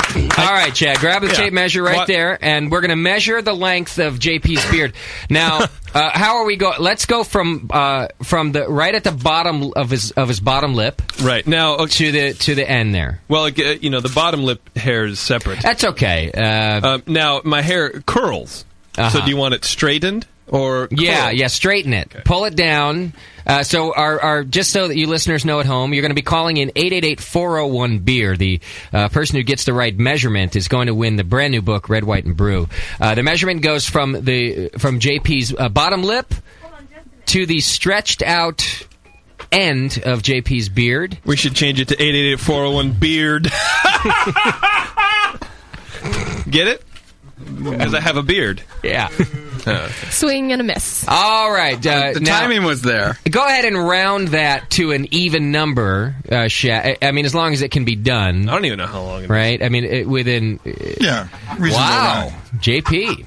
All right. But wait, is it in American measurement or metric or? Oh well, I think since these colors don't run, it's got to be an American. It's red, white, and brew. Right. It's Good American. American. Imperial. American. All right, I do have the number in front of me, 888-401-BEER. Go ahead and call in. You're going to be guessing the number, and the winner gets it's in inches, and it's an even number. Not as an even and odd, but as in it's not a fraction thereof. It's a whole number. Is a better way to say it. Can we measure it against the dildo over there? Can you hold the dildo up next to your mouth? You're not going to get me again.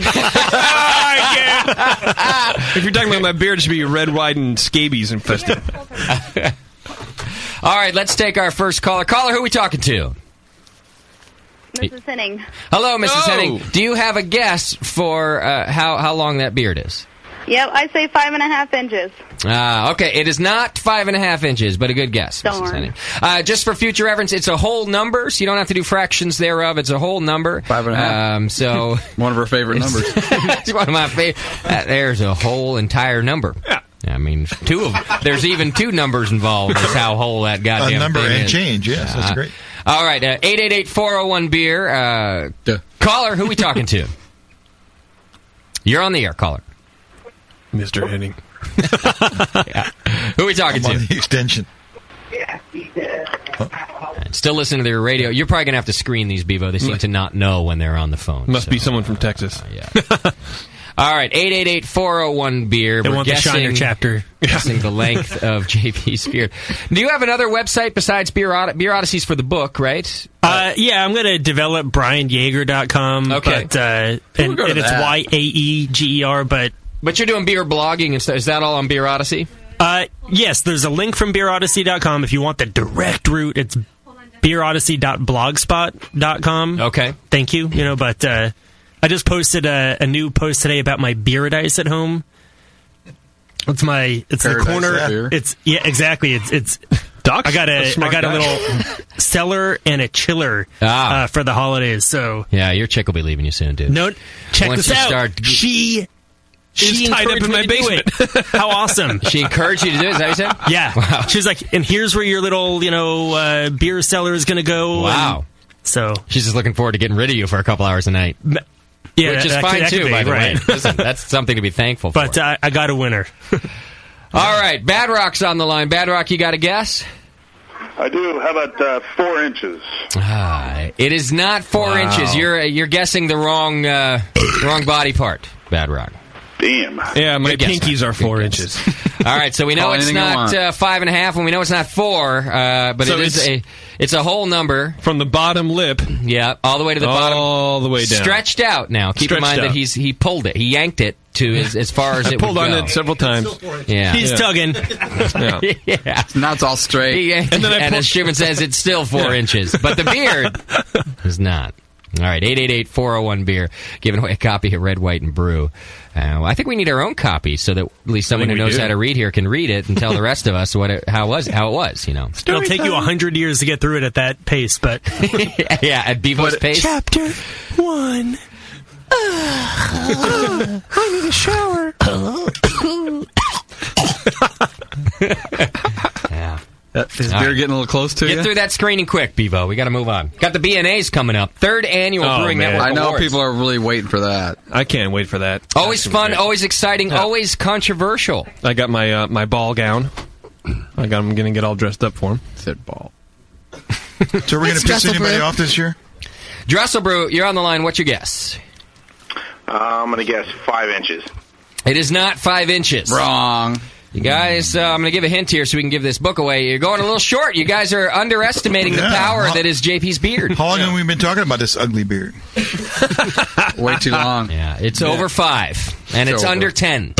So narrowing it down here. Sort of like that classroom. Yeah, exactly. Free copy of... you said more than 1, less than 15. Would it be more than 3 and less than 15?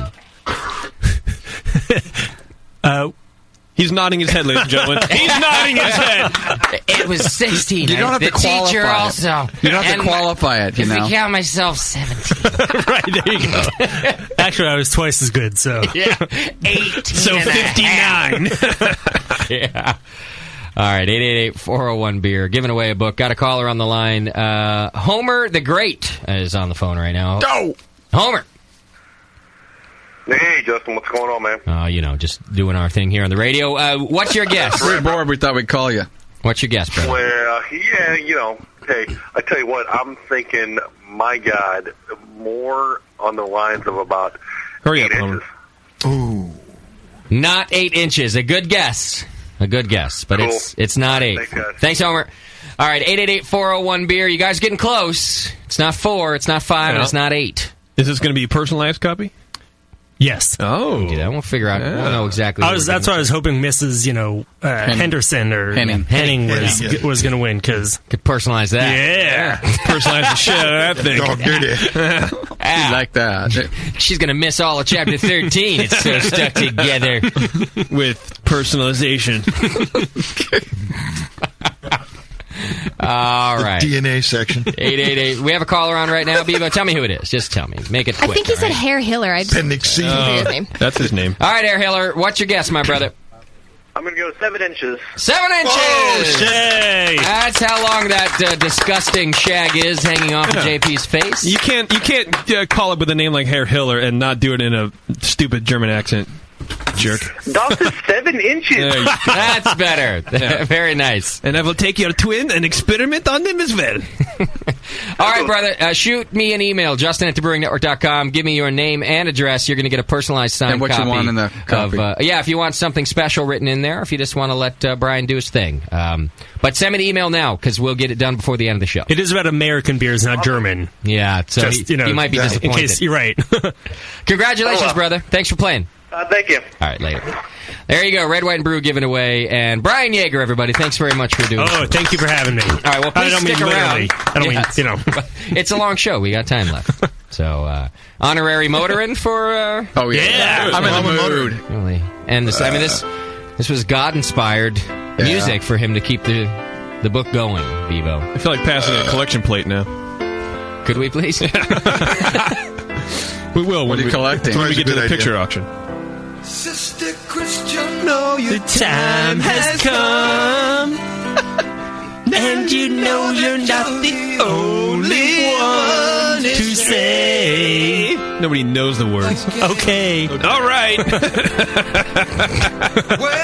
Going what you're looking for. He sang this a few times in the car. He knows this song. Play no more with you. How did Grandma sing it, though? Did she like it also? Oh, yeah. She rocked. She's more of a metal. This was her favorite part. Grandma always liked it this way. Come on, Grandma. Take it home. It's true. Motoring.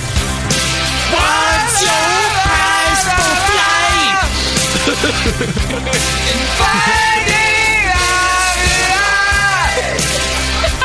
Finding something tonight. Right about. All right, there you go. Brian Yeager. There we go. All right. Got them all sweaty.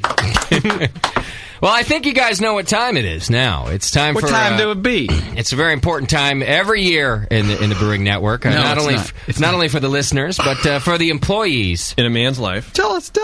Is it beer time? Could we go get a beer real quick? No. Motoring. You're drinking fast, huh? It hasn't been that long since our last break, has it? No, I didn't get a beer then. All right, ladies and gentlemen, welcome.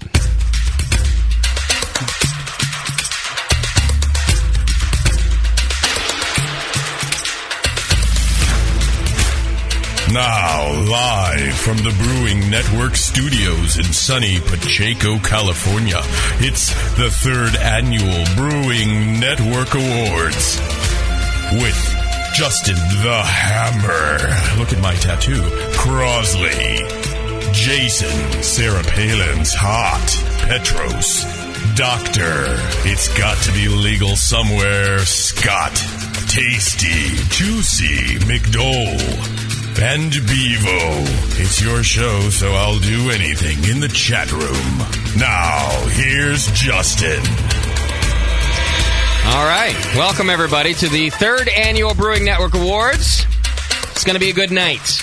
Industry professionals everywhere are gathering around their speakers to find out. I'm glad Bevo's wearing that spangly dress. Yeah, and nice tuxedo. Yeah, thank you. Yeah, you cleaned up pretty well. You guys did all dress up nicely for the the tails, event. they make me look a little taller.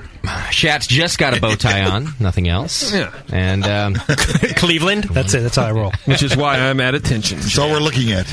Now, everybody does remember, over the years, we've given away a lot of different awards in the last couple years. We give them away both to listeners for different feats and different things they contribute to the program, and also to brewcasters themselves and to guests and to as many people as we can involved in the BN who deserve awards. And recognition. Right. Some that don't. Let's face it, there's a lot of people that don't deserve awards. It's just an honor to be nominated. Come on. It is. Really, we've narrowed it down over 12 months of amazing programming. How can you narrow it down just a couple of categories like that? It's really just to be nominated, and if you actually get the award, it's something you could really, take with you everywhere. Wear it. Wear it proud. Wear it often. I want someone who wins to put it on their website. Someone who wins one of these has to have a website. To put it on their Everyone website. has a website That's nowadays. true. And nobody ever really does publish it. But I think we're really it's gaining legs in the industry, and people are starting to pay attention. So it might, soon you'll see World Beer Cup, 2007 for my Robust Porter. And next thing you'll see is Brewing Network Award 2008. Yeah, that's right. I think last year Sully was nominated, and I talked to him about it a couple months ago, and he goes, "What?" Didn't remember. Yeah. So he's starting to remember. People are actually starting to go, "What? And they're caring about even asking for it." Because he came up dry so many times. Come on. Do you actually get do you get something, or is it just a title? No, because that would cause that would mean we had to do something further. Yeah, don't even go into it anymore. It's cool. I just was wondering. Thank you. Thanks for revealing that. Yeah, I'm sorry. I don't know why you didn't have to ask that. Yeah. You know what? You gave me a microphone. I know. Well, actually, how long have you been working with us? You know that if it requires extra. There we go. Thank you. What's that, Bevo? Okay, now we're listening. We didn't really give it to you. It just was there. All right, ladies and gentlemen, our first award. Now for the Brewing Network Best Guest of the Year. Some guests are cool, some are geeky. All of them speak English. Here are your nominees for Best Guest of 2008. It's not exactly accurate. Didn't we have one? Didn't Chad book one non-English speaking guest this year? Yeah, I think so. Wasn't it Midfoons Bluches? Yeah. And they could hardly speak English. So close, though, announcer man. Very close. This was a tough category this year because 2008 was, you could almost call it the year of guests. We had just a lot of really good interviews in here, a lot of funny people, and some good information that was given out. So this was a tough one. Here are your nominees for Best Guest of the Year. First up, we have Nathan Smith for his double IPA show. Yeah, well, that's a good nomination there. Do we have clips? It went a little something like this. We know from history that probably hops are only kept in the wort for about 30 minutes before being removed, and about 4 separate charges of hops were normal at the time during a 2-hour. So from that we can infer that there was about a 2-hour boil going on normal to do a IPA for an India Ale in the early 1800s. There you go, Nathan Smith as our first nominee.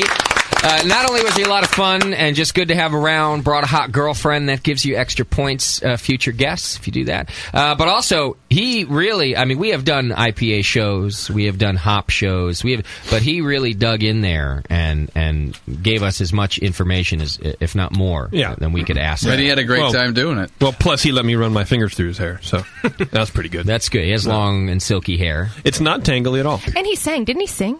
He might have sang. We played his music. Or yelled. Oh, we played his music. And it went something like this. Remember, was the one that made you pray. Oh, there was more than one this year. You're right. Yeah, there you go. Our second guest, you will all remember, was nominated not just because he was a wonderful guest, fun to have, a little controversial, but also because he's black. And if that happens, you automatically get extra points in the book. You will remember Mufasa. There's a number of things you have to do. So you have to study. You have to ask your friends. You need to talk to your local brewer. You need to talk to your friends, your home brewers. Listen to the Brewing Network. You need to listen to the Brewing Network. That's the primary thing right there. If you don't listen to the Brewing Network, a lot of you are information behind. We talked to all these guys for you. Yes, indeed. Yeah. So this is... I can't emphasize enough that you need to do your research. There's so much stuff out there. Yes, you could buy a kit. You could get this stuff. You could get your powdered stuff. And it's a great way to start. And it's a great way to start, but it's not really a great way to start because you're not learning anything when you do that. Okay. All right. So you'd almost rather these guys, get to the heart of it, man. I don't believe in this in extract brewing. I'm sorry. Okay. Don't believe in it. Really? No. Mufasa, ladies and gentlemen. Yeah. Wow. Caused a lot of controversy there, yeah. With that last statement, not believing in extract brewing. Yeah. Brian, you said you're going to brew later this month. Will it be extract or all grain brewing? I am brew-tarded, so I got to go extract. Yeah. The ESP will be all extract. Okay. Sorry. Sorry, Mufasa. Are you flying solo on this one? You got some... I got a lot of buddies who... heavy hitters in there going to help you? Who want to come out and help, and I'll probably... let them watch and laugh at me, but no, I want it to be my homebrew. Yeah, of course. Okay. And then, down the road, we'll get into, the funky peanut butter, chocolate, bacon ales, but good. for right now, ESB, straight up, extract. See what I can do. Well, Mufasa caused a lot of controversy, saying he thinks people should go straight to all grain. Not just that, though. He was a lot of fun and gave us a lot of other good information about the history of BJ's, and so he was our second nominee. Tons of fun.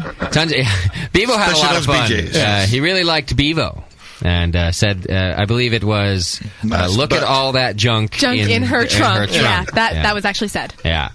Our third nominee, representing the Brewing Network's international contingent, you guys will remember from the Best Beer in the World show, Carlo and Urbane from Destroyset. I think we will never win a medal because we never respect the styles. If I give you all the sheets of our beers, there isn't any beer that fits in a style because it always goes beyond that. We don't want to fit into the little boxes other people design for us.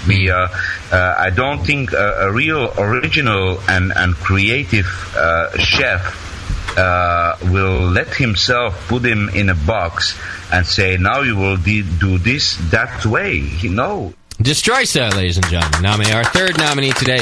As he said in the beginning, he thinks he may never win a medal. Well, you may never win a style medal, but you are up for a BN award. But you'll win a medal with style. Yes. Oh, you see that? Dude, I'm going to write that down.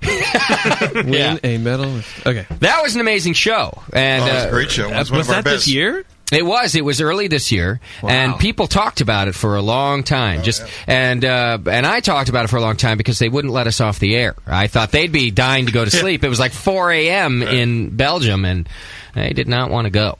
But it was all good information, and that was a great show. Yeah, it was a long show, but it had everybody up and moving the whole time. Our final nominee in the Best Guest of 2008 category was on recently, but really blew us away with so much information, so well put, so well organized and thought out and researched.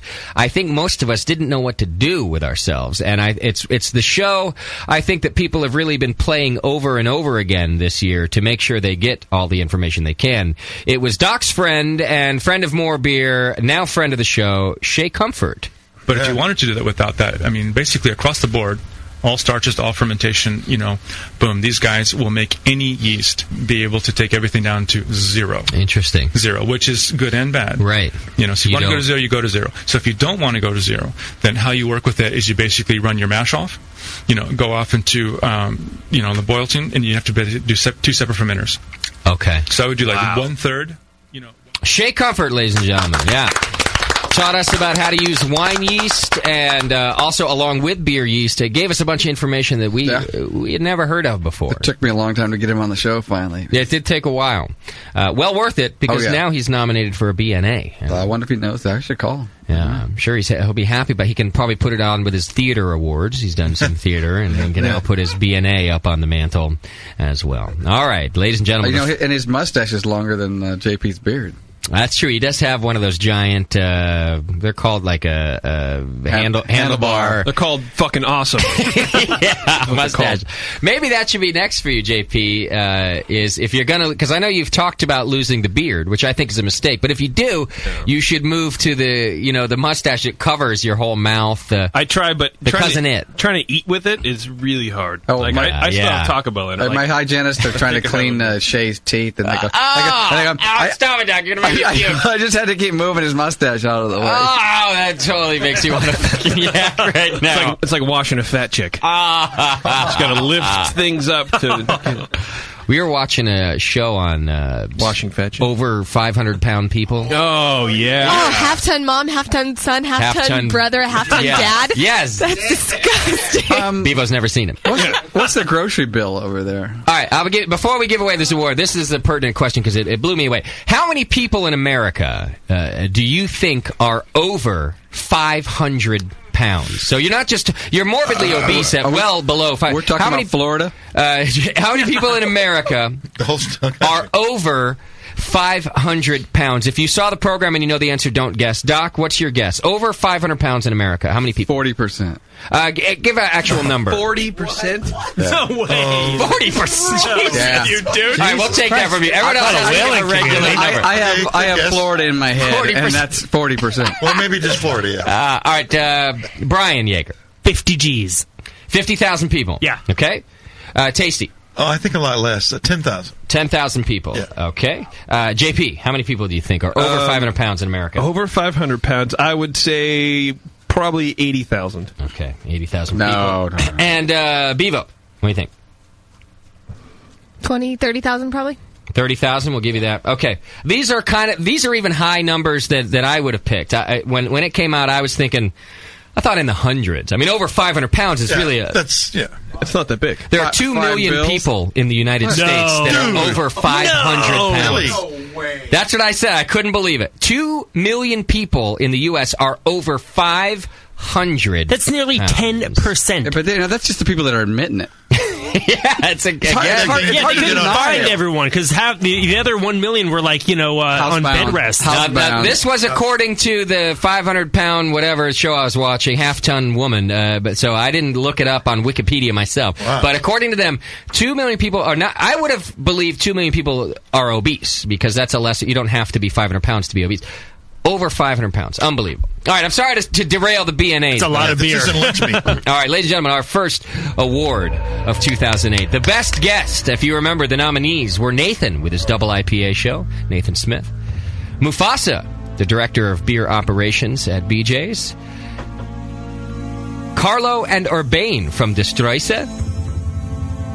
And Shea Comfort on recently with the yeast program. The envelope, please, Bevo. Thank you. The winner is Best Guest of 2008, Urbane and Carlo from Destroysa, an international award given. Wow. I hope they're awake. Brought it strong. Started the show at about 2 a.m. Belgium time and finished at about 6 a.m. And then I think they went to work. Will they be calling in or via satellite to accept it? Right now, live via satellite, we have Urbane on the line to accept his award. Go ahead, please, Urbane. Hello. Yes. Hello. Yes, Urbane, you have the first award of 2008, Best Guest. How do you feel?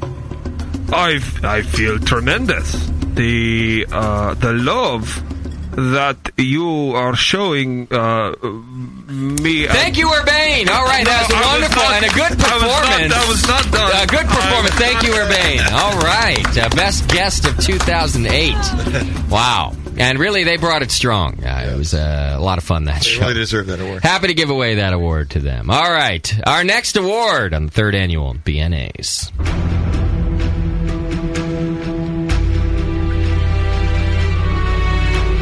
Now to the category of tears, the award of shame.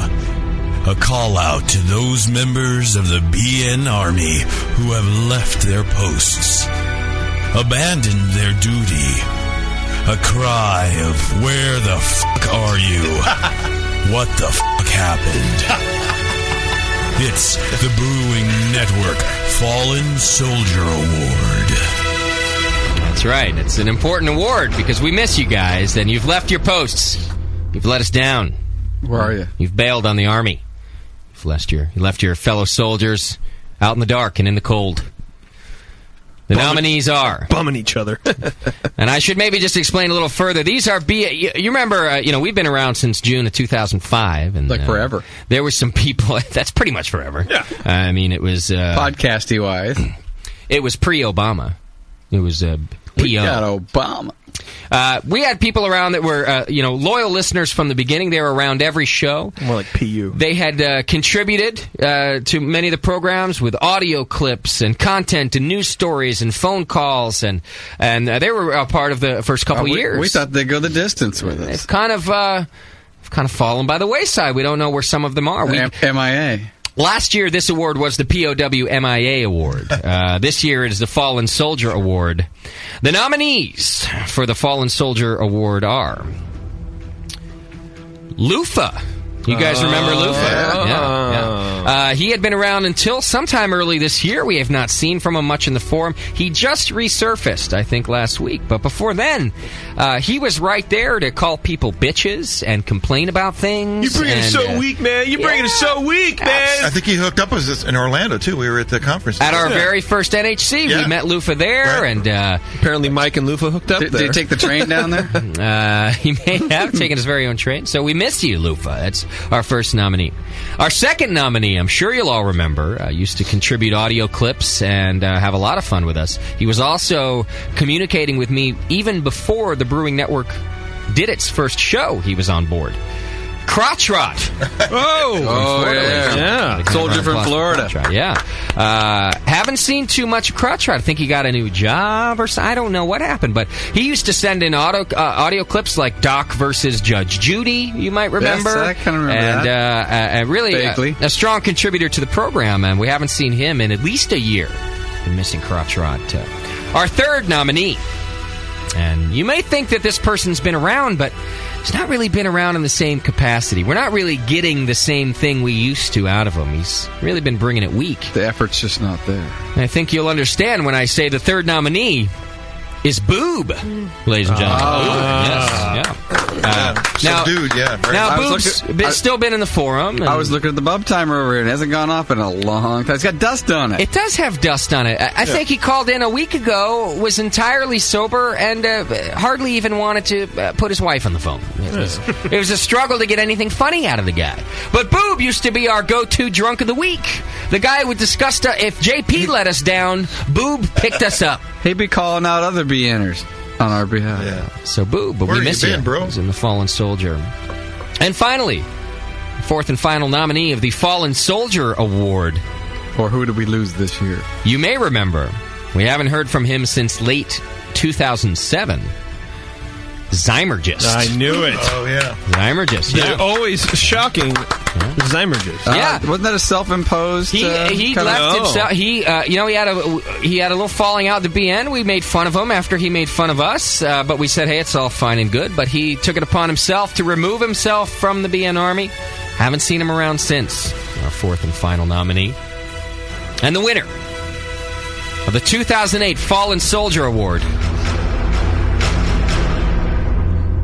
Crotch Rot, ladies and gentlemen. Crotch Rot, yeah. Yes, we miss you the most, Crotch Rot. Your audio contributions, the fun, the disgusting phone calls, and even your great beer questions that we used to get. You call in almost every week with a good question of whoever our guest was, and we haven't heard from him in a long, long time. I got some private messages about how he's busy with work, but the BN misses you. Can I just say I hope next year Chad gets that award? Yes. Wait, what? I liked having Chad around. I didn't mean yes, Chad. I take it back. Fuckers. So, a round of applause. Our second award of the night, the Fallen Soldier Award, 2008, Crotch Rot. Speaking of Florida, Don. And Crotch Rot's actually lost weight rather than gained weight. Yeah, I noticed that. He cut his hair. And yeah, he's on that. What? He got all clean cut, started doing his own thing. And what did he do? Join a boy band or some shit? Left the BN. You wish. Yeah, I don't know. I don't know what the deal is. But we miss you. That's the point of that award, folks. So come on back to the BN. Wasn't he the one at Halloween giving away chicken parts? I think he did. He put chicken parts in the. They would make the candy. The kids dig in the bowl of candy, and amongst the candy, he put chicken parts in there. Here you go, kids. You get 2 Kit Kats, a giant Butterfinger, and salmonella. Yeah. See, those are the calls we used to get from Crotch Rot. So you're the most missed, and you are our fallen soldier. We are right in the middle of the 3rd annual Brewing Network Awards. We've got more to give away. Don't forget about the highly coveted Drunk of the Year, Ass Hat of the Year. And many more. Stay tuned. We're going to grab ourselves a beer, pay some sponsors, and come right back with the 3rd Brewing Network Awards right here on The Session.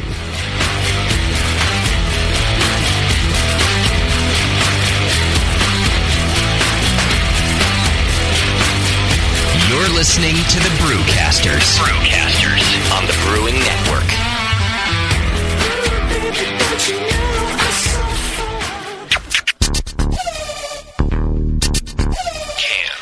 Tasty.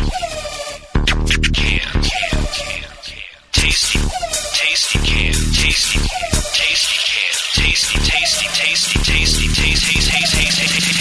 Eco-Fridge can. Eco-Fridge.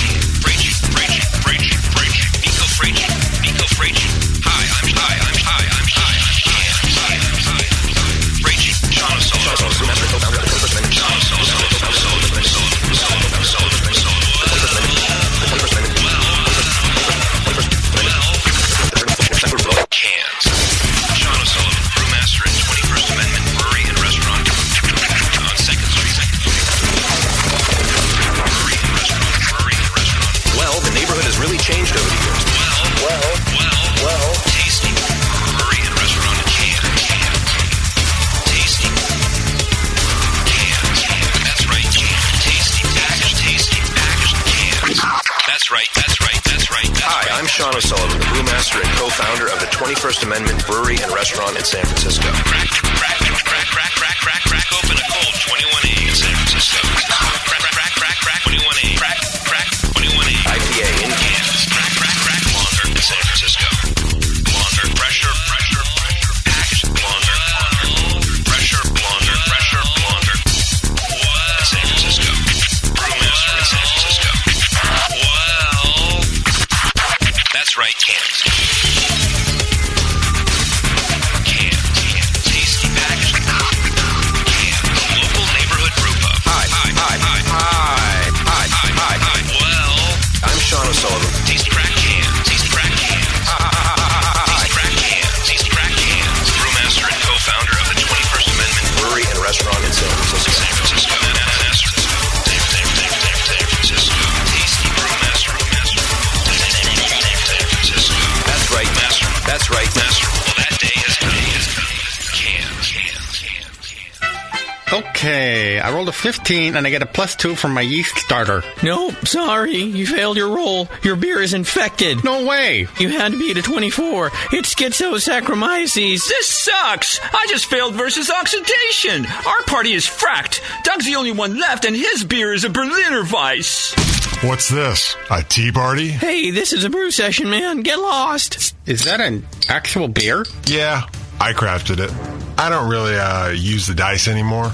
I'm a 10th level beer nerd. Are you a 10th level beer nerd? Does your significant other know the difference between an Irish red ale and a Flanders red ale? Do you burp, strizzle, spalt, and fart Y Yeast 2308? Then you're in good company at Northern Brewer. Northern Brewer has all your beer nerd needs, ingredients, equipment, and knowledge 24 hours a day at northernbrewer.com. Plus fast, cheap shipping, only $7.99 for the contiguous USA. And check out Northern Brewer's huge selection of dorky beer kits, including the socially awkward Patters beer and the sci-fi convention showstopper number 8. Make 10th level at northernbrewer.com.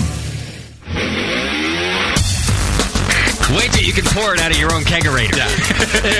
I mean, your friends will look at you with awe. And it's just hot. It is? It's so super hot.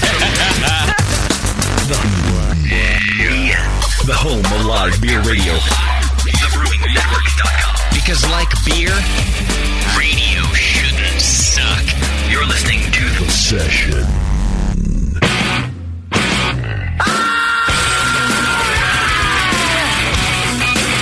Keeping the ass out of Brewcast. This is the Brewing Network.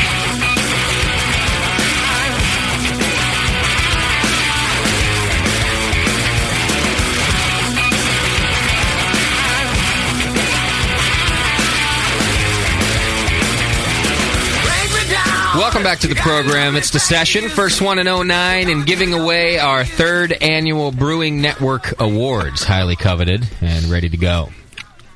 Stop that. I will be very upset, JP. I will be hurt. I will be so upset. My feelings will be hurt. I will write all over January 09's feelings calendar if you continue to eat in the microphone. That's how bad it will be. Okay, I promise I will not eat in the microphone ever again. I think we got a new feelings calendar for 09, didn't we? Already have dudes. We haven't got one yet? On it? Oh, we need to get one. We should read some excerpts off the old one. We should. Best of 08 feelings. Maybe we could do that next week. We can pepper the show with it. Yeah, exactly. Good effort. All right. Well, we are in the midst of the 2008 BNAs, and we're up to our third award of the year. And this one, it's a new category that we've done. And it's a lot of fun. This one is, we really encourage people to do this for us each and every week, and it has really made for some of the best, I'm being serious, some of the best BN programming that we have all year. Here is our third category for 2008. All over the world, telephones ring every day, but only a select few lead to this category. Your nominees for the Brewing Network Best Caller of the Year Award. Yeah, that's right. Best Caller of 2008. Good category. Announcer Man is right.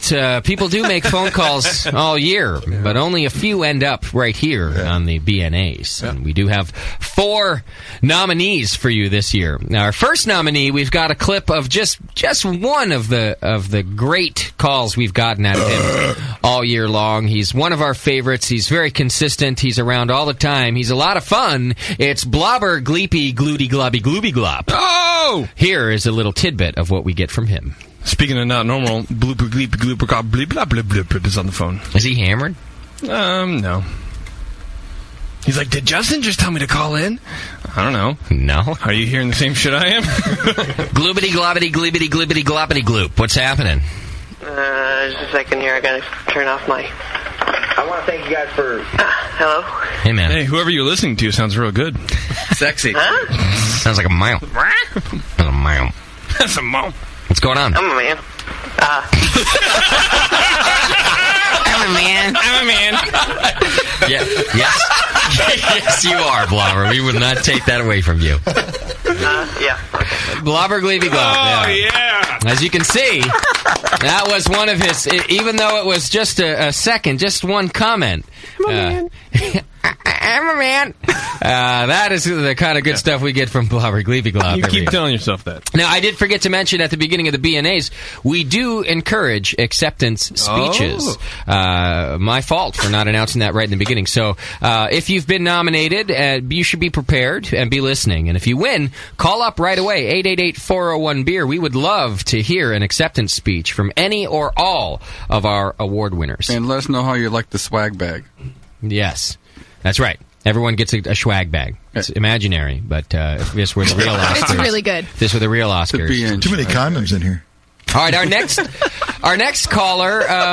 Can there be?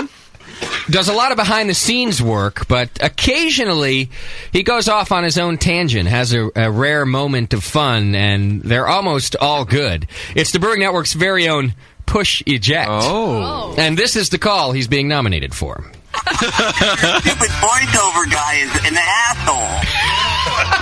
Well, he's not an asshole, but he sure harbors a lot of bullshit. I love when Push gets angry because he's so nice when he's angry. You want a hug? I think the drunk voices are dumb. I don't think you should do the drunk voices. Ever again. Yeah. Do the gay prince. Well, Doc, in your case, it's just, my voice. Doc. Push Eject. You guys remember...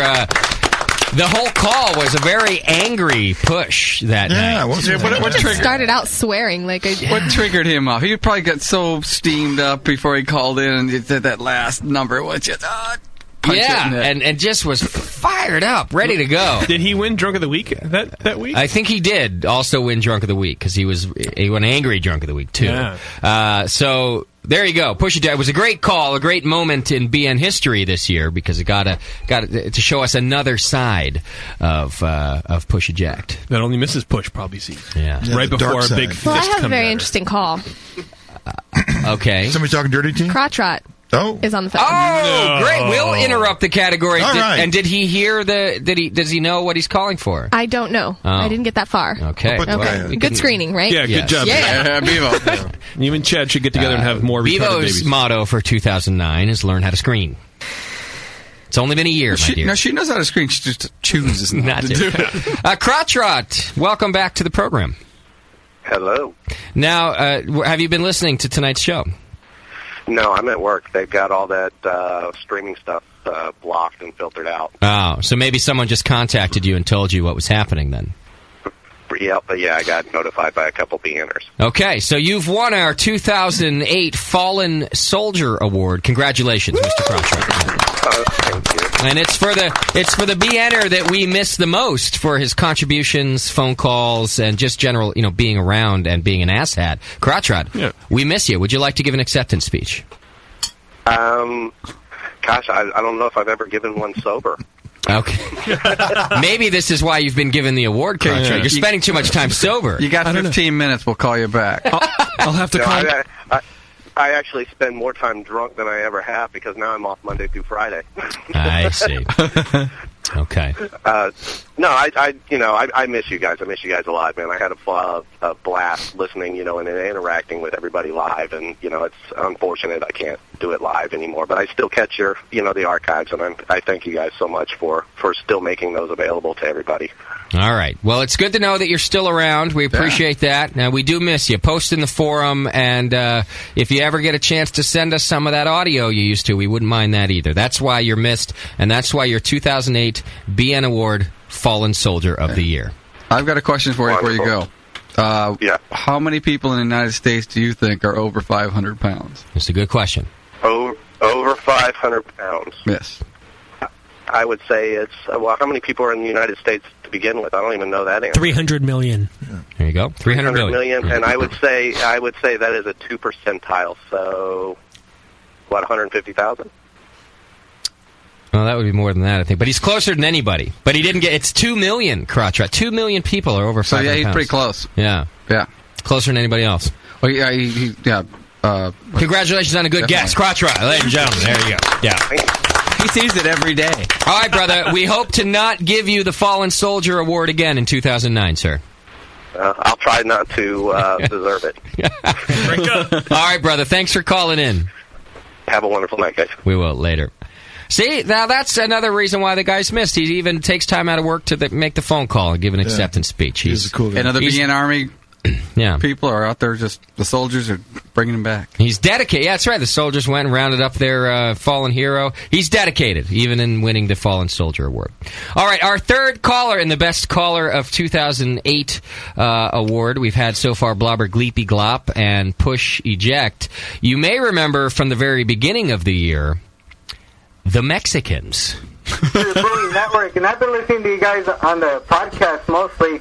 Cool, thanks, man. Catch up to news shows and stuff, but man, you guys are awesome. I've only done about 5 brews, mostly mini mash, but about a. Just turn it off for a few minutes, come back, still be there. I like these guys. They're cool. They're great. Hang on. My spot a little bit, but Katie, George's Rock, keep on doing what you guys are doing, and BN Army for life. You guys, we know that you guys don't like Coronas and Pabst, but we love Pabst. Hey, I love Pabst, man. Actually, JP likes Pabst, and I'll drink a Corona. I don't mind. What does Jorge do for a living? I'm just curious. Is he a doctor? Or? Jorge, he's I'm a chef. Chef? I'm a chef. He's studying to be a chef. I'm studying to be a chef. And I'm going to probably study to be a brewer so he can get a... Yeah, David's trying to be a brewer. Nice. And I'm in nursing school, if that counts. Yeah, you know what it does. So you're a stripper, then. Hey, don't laugh. Nursing hurts. I'm trying to get her to do that so we can get some extra money. It's good money. You're right about that. I need a good bottler. Not here it is. I know, exactly. There's no money here. I'm trying to get her some extra cash, trying to get a stripper so we can get our brewing system going. You shouldn't operate or something. I don't know. Stripping is a really good thing to do right now. Yeah. So, all right, guys. I'm glad you guys have a speakerphone. You got to keep on brewing and keep on calling. And if anything, I can send you guys pictures. If you can send me your email or whatnot. Yeah, all I'll right. hook you guys up. Yeah, we'll hook you guys up. Okay. Yeah, email your phone number in. Phone number is 512. No. It's a bad thing. Don't give out the phone number on the air, dude. Okay, I won't do that. It's a bad idea for you. The Mexicans, ladies and gentlemen. Remember, hardly even captures the whole segment, that clip. I mean, it was really a great call. Who was there with us? That's Sully. No, I think it was Sully. Lodi Brewing Company. Oh, it was Jason? I think it might have been Jason because it was that early in the year. I don't know for sure. That wasn't Sully's voice. I think that was Jason. Mostly we do mini mash. They had called in. I think after that they gave us some good feedback. It was really just a great segment, and we missed them too. We haven't really heard much. Yeah, They called in later again, didn't they? And they were more hammered. Yeah, later in the show, and just a lot. They were big fans and didn't mind us making fun of them for living on the border the whole time of the program. So definitely just a great nominee in the 2008 Best Caller. Our final nominee, I actually also knew this year. We've done the whole voicemail thing on and off. We've let people send in their voicemails, and we've had some really good ones. And Mostly some really bad ones. But that's okay. This one was so good that I thought it would fit into the best caller. Even though it wasn't a live caller, they still called the hotline and left just a great message, worthy of nomination. I actually don't even know the name of the caller, but you all will remember I've called the segment Loopy Cunt. Here it is for Caller of the Year. Here. Take the damn thing. Take it. It's going to start any second now. What? Hurry. What? Take it. What? Take it. What? I don't know who the hell is on the phone. Here, loopy cunt. Take the damn phone. So there you go, Loopy Cunt, our final nominee for Caller of the Year. Now that sounded like Sully. That's a dedicated listener right there trying to get his wife to leave a message who will have no part of it. And he clearly got his ass kicked at the end of it for it. If he comes home with an award for that. That cunt thing doesn't fly that well. No, it doesn't. That better be the last thing you say when you're walking out of the room. So, ladies and gentlemen, once again, the nominees for 2008 Caller of the Year are Blobber Gleepy Glop for I'm a Man. I'm a man. Push Eject for being drunk and angry. The Mexicans for being Mexican. For being drunk and Mexican. Let's face it. And finally, Loopy Cunt. God, you Loopy Cunt. Bevo may have the envelope, please. Thank you. And the winner of the 2008 Best Caller Award is Loopy Cunt, ladies and gentlemen. Yes. Oh, yeah. Yeah, really. I can see it coming. Yeah. I mean, how do you say no to that? Really? Again, I don't know the name of the person to give that to because there was no name given. It was... That's Brutat. Only the clip that we had. Was it Brutat? I think so. Really? Well... He'll know. If it's you, call in. A listener who made the Loopy Cunt phone call, if it's you, go ahead and call in and give your acceptance speech. If you know who the soldier was that did it, call your soldier buddy. Yeah, and find out what happened. Bevo's just watching TV over there, hanging out, having a good time during the BNAs. And, yes, awesome time. Your work here is always appreciated, It's a Bevo. link that somebody sent me in the chat. I'm doing my didn't job. She didn't even know what the fuck she was looking at. It was a video of Push. The chat. Push and porn? Okay. Lesbo porn? Whatever. All right. I had to get caught up on LA Law. It's great. Our fourth award. I hate you. On tonight's BNAs. Some of us learn from our mistakes, and some don't. Here are your nominees for the most improved brewcaster of the year. That's right, ladies and gentlemen. Every year, I like to watch the progress of my in-house brewcasters, see how everybody's been doing, and award people for their good behavior and ignore those for their bad behavior. And this year... It's all bad. No exception. A lot of different things have happened in the lives of the brewcasters. A lot of people working hard.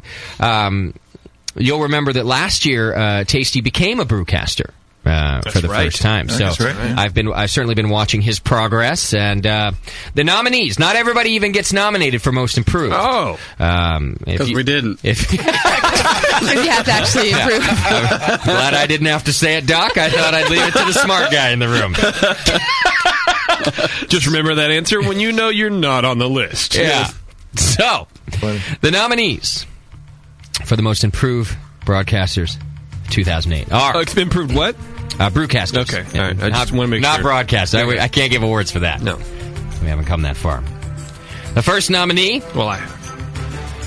Nominated for his ability to channel the talents that he has into a more focused and contributing factor to the show to really bring us up instead of bring us down.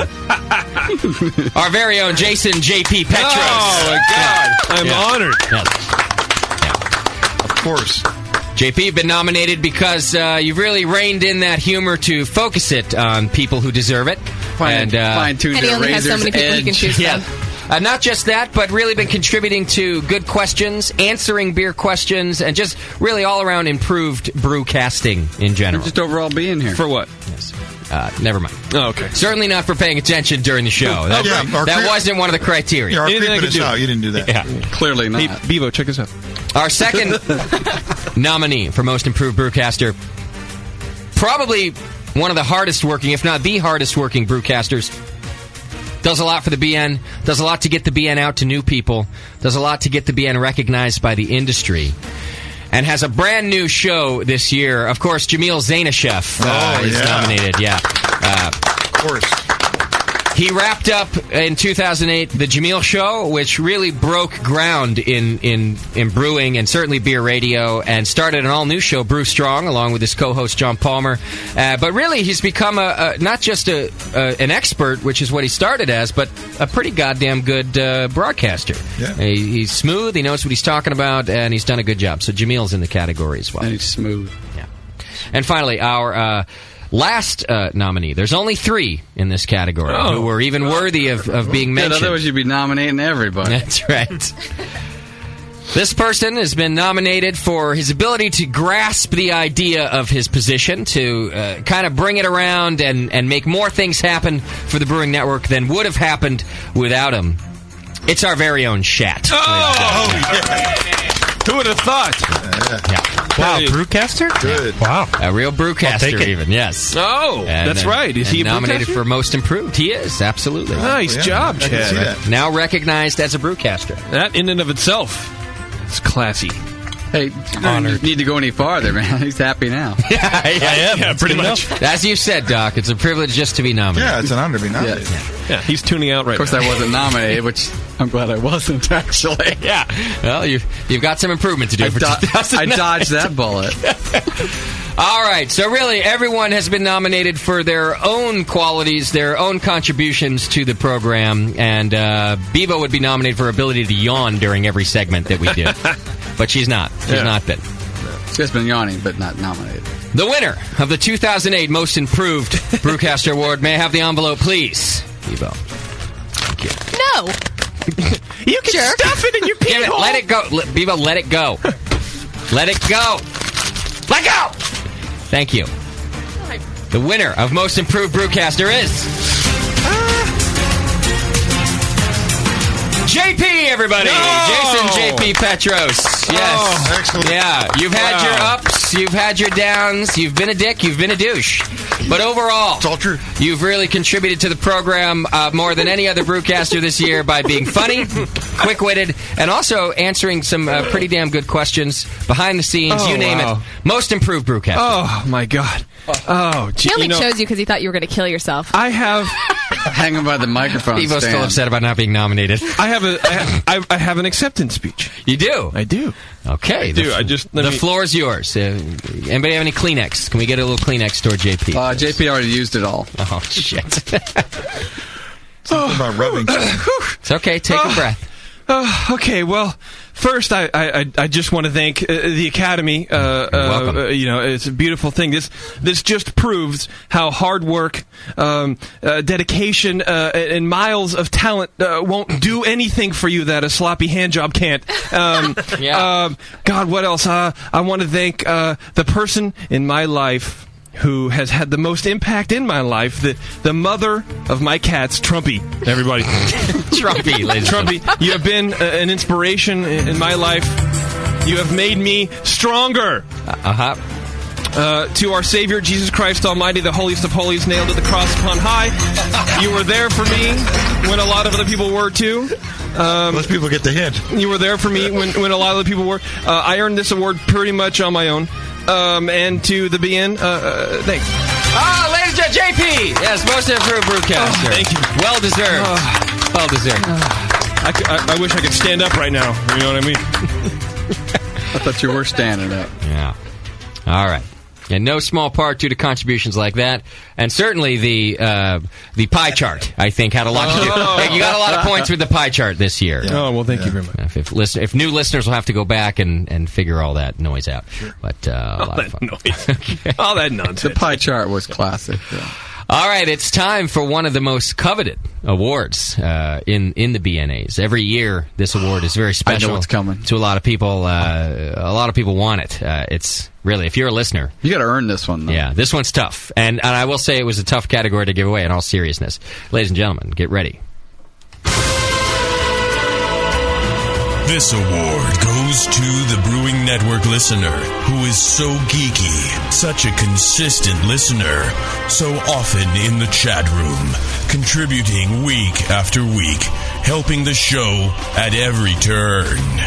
Here are your nominees for the Brewing Network Ass Hat of the Year. That's right. It's the Ass Hat of the Year.